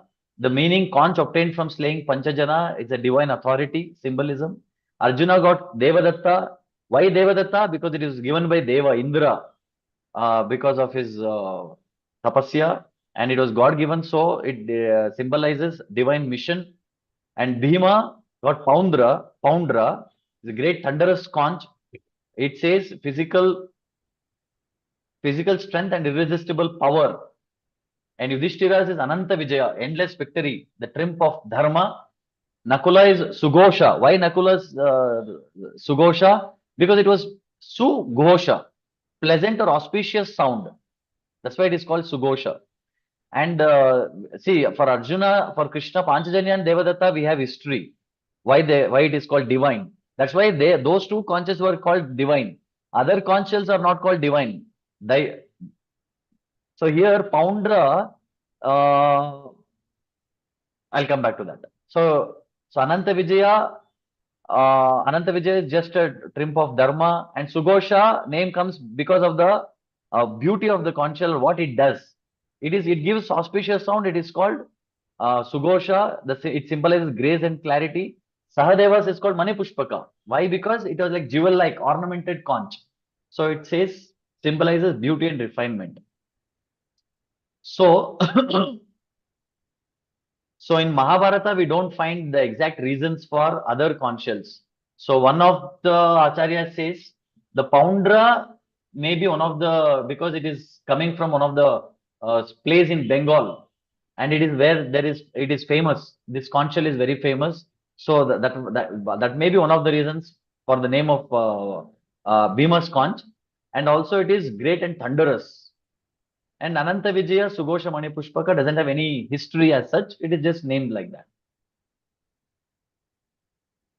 So now other key warriors in this, it is mentioned. So Kashi Raja, Kashyascha Parama, Isha Vasaha, Isha Asuhu, Ishvasuhu. And what is this? King of Kashi and Parama Ishu Asaha, the great archer.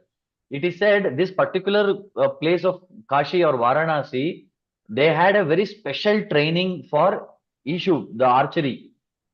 They had special bow and arrow, and people who came from Kashi were experts. That is why it is mentioned, Kashasya Parama Ishu Asaha. They were expert in the Parameshwasaha. Last time I discussed about Maheshwasaha. Hope you remember. That's why I'm not going in detail with this word to word meaning. And then comes Shikandi. What is the meaning of Shikandi? Anybody knows?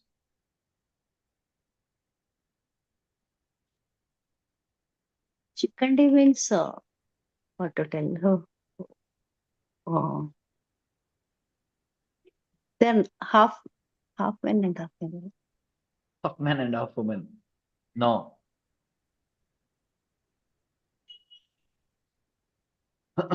Anybody? Shikandi is quite famous. Okay. Arjuna, tell. So, Shikandi, let us try to understand his identity. He was born female and later transformed into male. He represents one of the two major gender transformations in the Puranic history. Even in our Puranic history, we can see two stories. One is Shikandi, another one is In Bhagavatam, the king's name I'm not getting. He entered that forest and changed his gender. What was the name? Ila. Ila. Ila. So I'll quickly take you through this story. Ila was the child of Vaivasvata Manu. Vaivasvata Manu, the progenitor of mankind in the current Manvantara. So here, Manu desired a son to continue his lineage. Due to mistake in the sacrificial ritual, a daughter named Ila was born. So the family prayed, and through the grace of Vishnu, or according to some versions, Mitra and Varuna have given the blessing. Ila was transformed into a male named Sudyumna. Ila was born female but became male to take care of Manu's progeny lineage. So he was named as Sudyumna. So now Sudyumna becomes female again. There is a gender transformation. Again, later Sudyumna goes to hunting. He unknowingly enters the sacred grove of Shiva and Parvati. And long before this, Shiva had declared any male entering his grove would immediately become female. Again, because of this Shapa, as soon as Sudyumna entered, he was transformed back into a woman, Ila. Now then what happened? While living as a woman, Ila met Buddha. Buddha is the planet Mercury. So they married. Ila and Buddha married. Their son was Pururava. So I think I have told a lot of history in the previous sessions. Hope you can connect. This Pururavas later became the founder of Chandra lunar dynasty, Chandravamsha, from which descended Yayati, Yadu, Kuru, Pandavas, Krishna. So this entire Chandravamsha started from here. Thus, Ila is an important ancestor in Mahabharat's genealogy. Now, if you say now, who is Shikandi? Shikandi is another transgender. So, biologically female and named Shikandini. Now, what exactly is the meaning of Shikandi? Shikandi means generally people think eunuch, Napumsaka. Shikandi means not Napumsaka. So here, Shikanda. Shikandi word comes from Shikanda, meaning, you know what? Even Krishna is called Shikanda. Why? Because Shikanda means, Shika means, you know what? The top knot. So there, there's a peacock feather kept as an ornament. So that is called, now I will show you another, I researched this bird. So here you can see. So this bird, this is also called Shikanda. I think all of you can see here. Krishna also places this peacock feather, that is Shikanda. Whoever has that Shikanda is called Shikandi. So that is the actual meaning. However,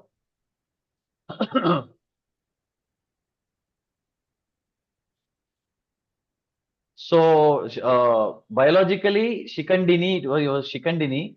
Later, however, Shiva's prophecy led Drupada to raise Shikandini as a son, expecting that this child would one day fulfill the divine mission. So when Shikandini reached marriageable age, the truth of the Shikandini, she was a female, born female, but she was behaving like a male because that was the purpose, to kill, to become an instrument in Bhishma's death, right? So when Shikandini reached marriageable age, the truth of the biological sex came to light. So from there, Shikandini fled into the forest where a compassionate Yaksha she met. And that Yaksha's name is Stunakarna. And he agreed to exchange the sex between them temporarily. So as a result, Shikandini acquired a male body, Stunakarna assumed a female form. And before the exchange could be reversed, Kubera cursed Stunakarna, causing the exchange to remain in effect until Shikandi's death. So thus Shikandini became Shikandi, a male warrior in body. So, and he was not an ordinary person, he was a Maharati. That's why people would respect him. Because before he was a female, Bhishma was not ready to fight in front of, because he had taken a vow that I will never fight in front of a woman. So all these things became a cause for Bhishma's death. And then comes Drishtadyumna and Satyaki. Drishtadyumna emerged from the sacrificial fire with Draupadi. We have already discussed this. And while Satyaki was an Aparajita, was an undefeated warrior personally trained by Krishna. So now, who was Abhimanyu? So Abhimanyu, so here addressed for the first time as Mahabahu, mighty armed, implying immense physical power and valor. Despite being a 16-year-old boy, it took 7 of the enemy's greatest veteran, like Saptarshi, attacking simultaneously to finally defeat him. Abhimanyu was not an ordinary person. Saubhadrascha, Mahabahu, Shankan, Dadmav, Pratak. So all these great people blew their conch. So now we will go to the next verse. Sagosho dhartarashtranam hridayani vyadharayed nabascha prithvim chaiva tumulo abhyanunadayan. Yes.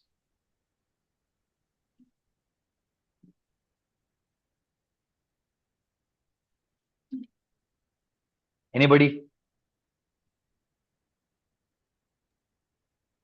Sagosha dhritarashtanam hridayani vidarayat navascha prithvim chaiva tamula Abhyanunadayan.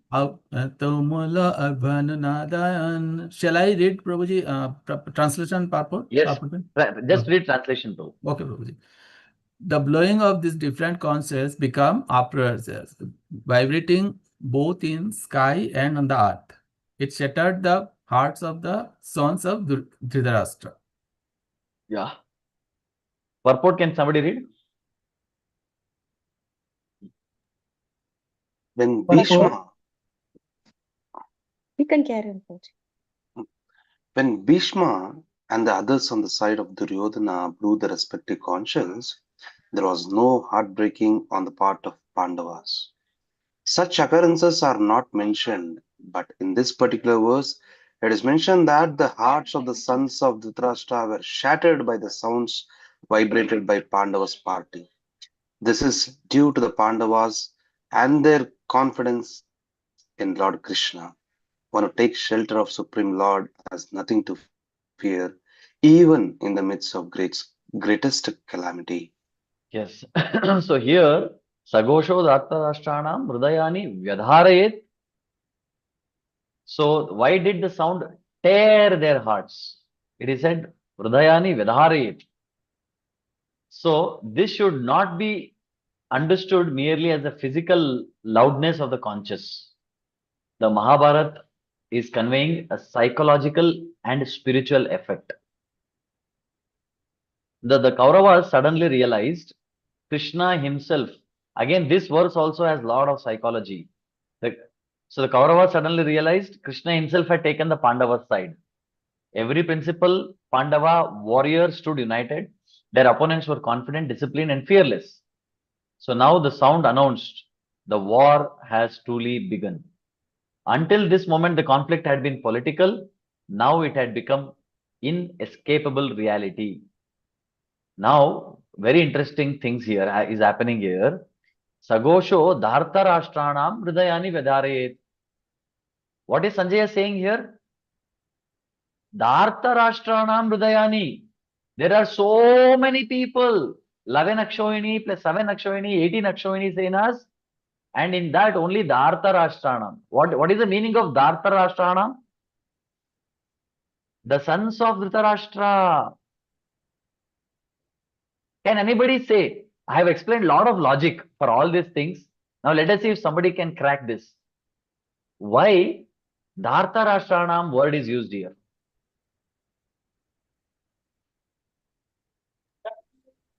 I think, Prabhu, because Dhritarashtra is listening and Sanjay is telling him that this is what is going to happen to your children. Yeah, that we know. Sanjay is only telling to Dhritarashtra. So it's like a taunt. Yes. So here, Sanjaya, okay. Now it is a taunt. Why is taunting? Why is he taunting him? He has so many sons, but all of them are getting afraid. No. Prabhuji, is it because in the first verse, Dhritarashtra is saying Mamakaha? So Yes. In the starting, what did Dhritarashtra say? Mamakaha Pandavaschaiva. Now Sanjaya was not happy with that. Now you are saying Mamakaha, now I will give you back. So Sanjaya is giving him back, saying that, see, he is saying Dhritarashtra that he is not saying that your sons are your son's heart is tearing apart. He is saying Dhartarashtrana, sons of Dhritarashtra. He is telling Dhritarashtra that Dhritarashtra's children. How it is? This is a clear taunt. This is psychology. He is hitting back. So in the beginning, Dhritarashtra says, my sons and Pandavas. Now Sanjay is saying that. It does not say everyone's heart. Sanjay is not saying everyone's heart is actually broken, shattered. It is only Dhritarashtra's sons, the sons of Dhritarashtra. So why? Because the Pandavas also heard the exactly same sound. All other soldiers also heard the same sound. Yet the Pandavas' hearts were filled with courage, while the Kauravas experienced fear. So this reflects a profound truth. What is it? The same external event produces different inner reactions depending on one's conscience.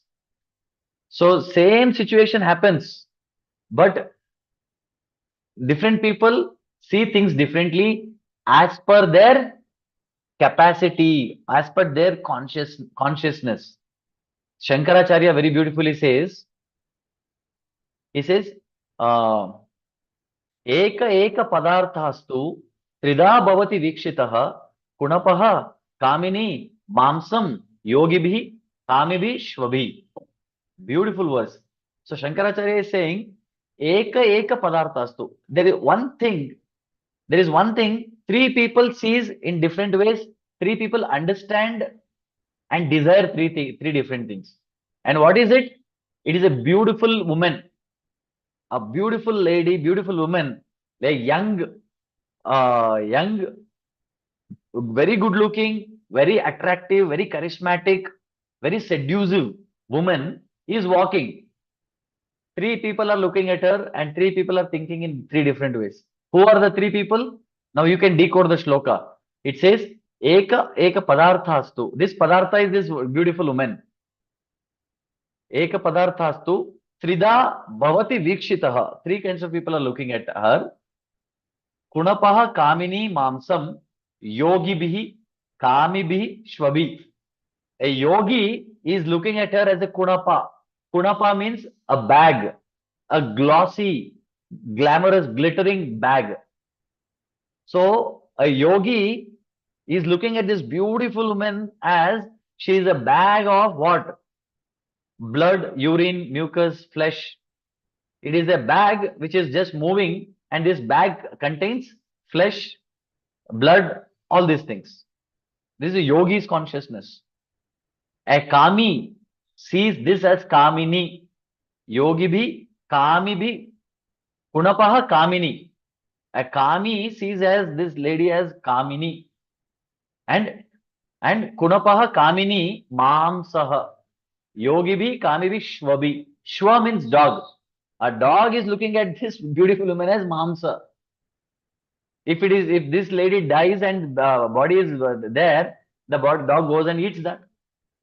So eka padartha, three people so different, look at it in different ways. So similarly, here the situation is same, the sound is same, but Kauravas feeling fearful, Pandavas are feeling confident. That is the difference. So here the verb vyadharayat is used. Vyadharayat literally means split, tear open. So here it does not mean that their hearts were physically damaged.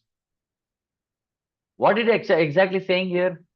Pandavas' if hearts were damaged, immediately they should have been taken to cardiologist hospital. But here the meaning is not the physical heart getting torn apart. It is basically, it signifies deep psychological shock what Kauravas are going through. Again, psychology is here. Then it says, Nabascha Prithivim Chaiva Tumulo Abhyanunadayan. The conches echoed. How it is echoed? The sky and earth resounded. What is the meaning of sky and Nabascha Prithvi? The sky and earth resounded, meaning what? It actually sounded across the battlefield, through the heavens, across the earth. This is a metaphor, conveys that the entire universe seemed to witness the beginning of Dharma Yuddha. And this is a poetic way of saying the sound reached everywhere. It is a poetic way of saying it. So now if we understand, many spiritual teachers see another layer here. The conch Shankha represents the call of Dharma. When Dharma is proclaimed, the righteous feel inspired, the unrighteous feels disturbed.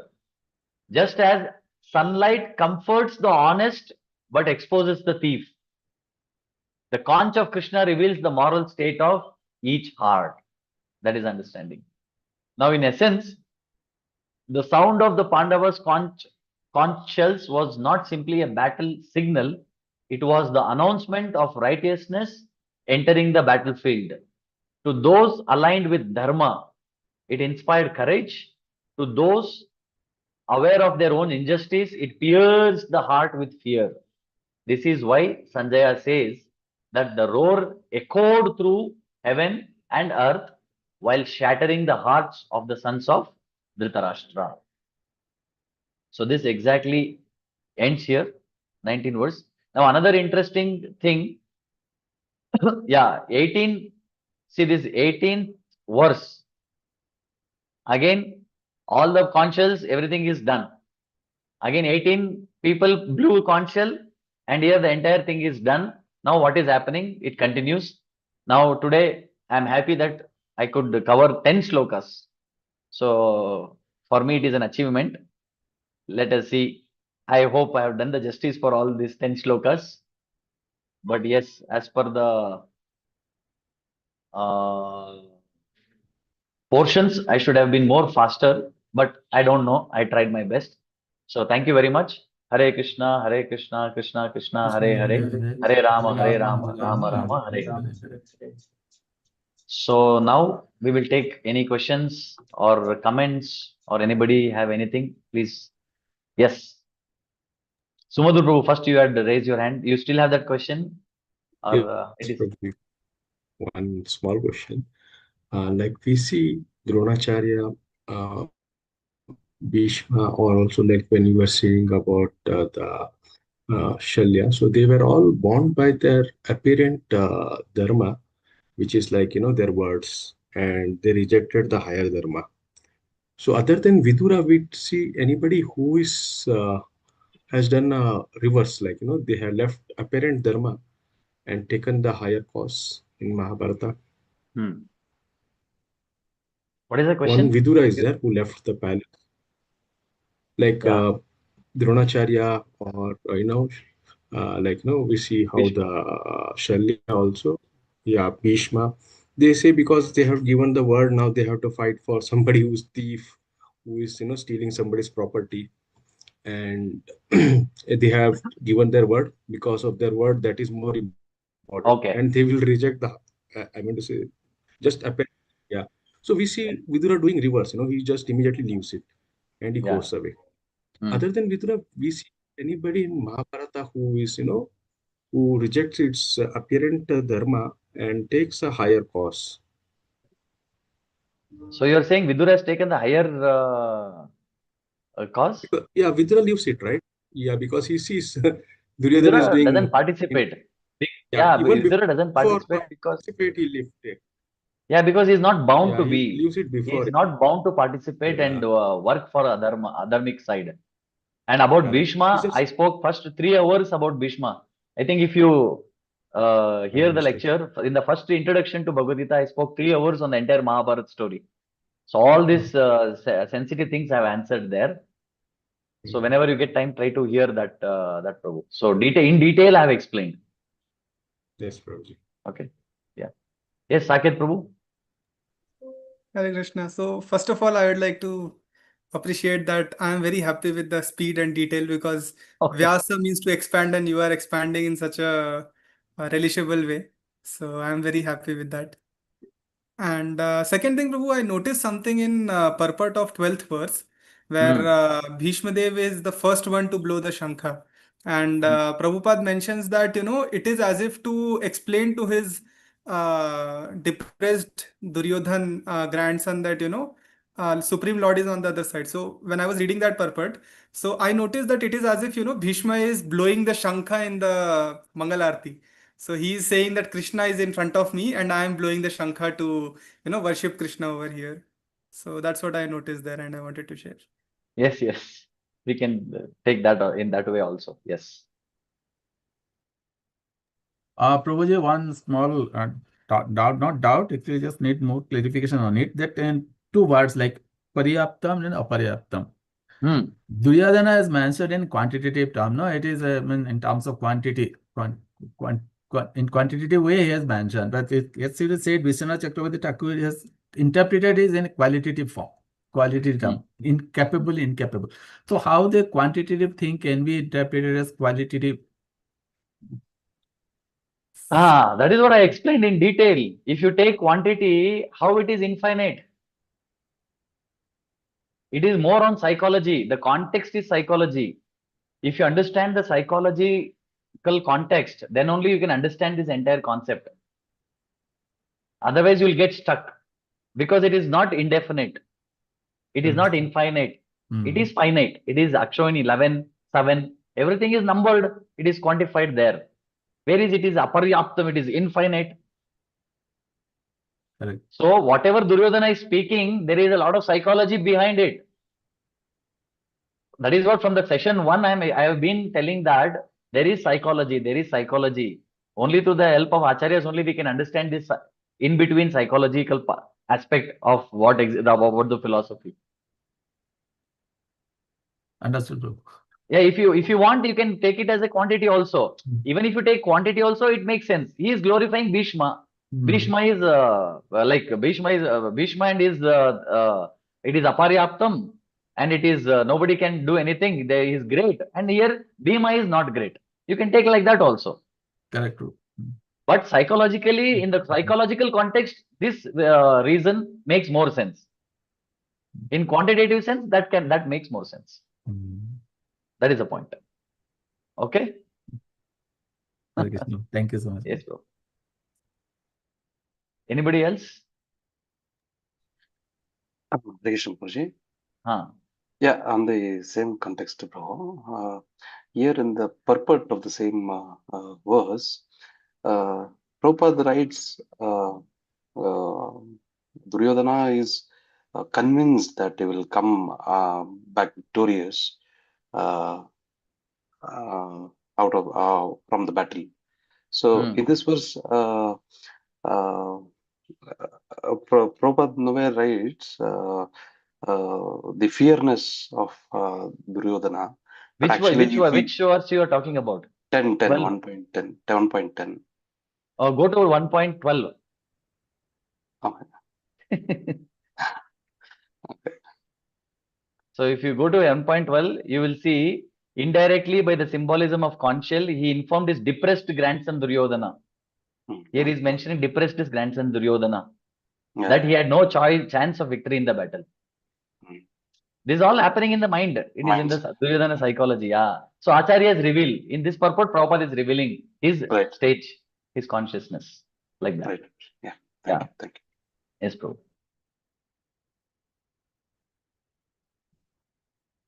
Anybody else? Now, first chapter almost 50%, 48, 45% we have completed. So another 28 verses are there. So let us see. And after first chapter, second chapter starts with a lot of philosophy. Now it is just psychology. What we are studying. And in the first part of first half of first chapter is Duryodhana's psychology.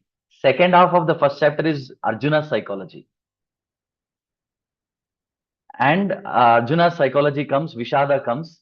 So then after that, in the second chapter, Krishna begins talking and cutting Arjuna left, right, center thoroughly. And Arjuna, the way Arjuna, how he gives logic. No lawyers can give logic like that. All those things we will discuss. Very, very interesting. Second chapter. So, okay, if nothing is there, we'll close here. That's all. Okay, thank you all very much. Now, one more suggestion. From next week onwards, can we start the session at 6 o'clock? So that 6 to 8 or sometimes half an hour extra also we can, half an hour, 45 minutes extra we can go on. Yes, Prabhuji. It's good. Okay, The Prabhuji. evening puja and all. Prabhu, I have office. 6 is not possible. No, till 7 is 7. Even if I take little stretch half an hour extra, that is all okay for all of you? That's fine? yes, Prabhu, that is fine. Yes, Yes, Prabhu. Yes. Gurumurti Prabhu, because I need to cover a lot. I have very less. See, weekly only 2 hours. I need to complete entire Bhagavad Gita and the speed how I am going. Otherwise, I need to go fast. If I go fast, many essential things we miss out. Yeah, no problem. Just maybe if possible, 30 minutes early, Prabhu. All of them are working. Many of them are working. So what do you have after 9 o'clock? No, 9 o'clock itself is Late. You sleep at 8:30. Yeah, usually. Oh, but one day Yeah. for Bhagavad Gita, Yeah. 9:30. Sure. Okay. Yeah. Okay. Thank you all. Thank you all very much. Hare Krishna, Bhagavad Gita ki jai, Srila Prabhupada ki jai, Samaveda Bhakta Vrinda ki jai, Nitai Gaur Premanande. Hare Krishna. So please read next 20 verses and come for the next session. Okay. Okay. Thank you. Okay. Thank you, Prabhu. Hare Krishna. Thank you. Hare Krishna. Thank you, Prabhuji. Hare Krishna.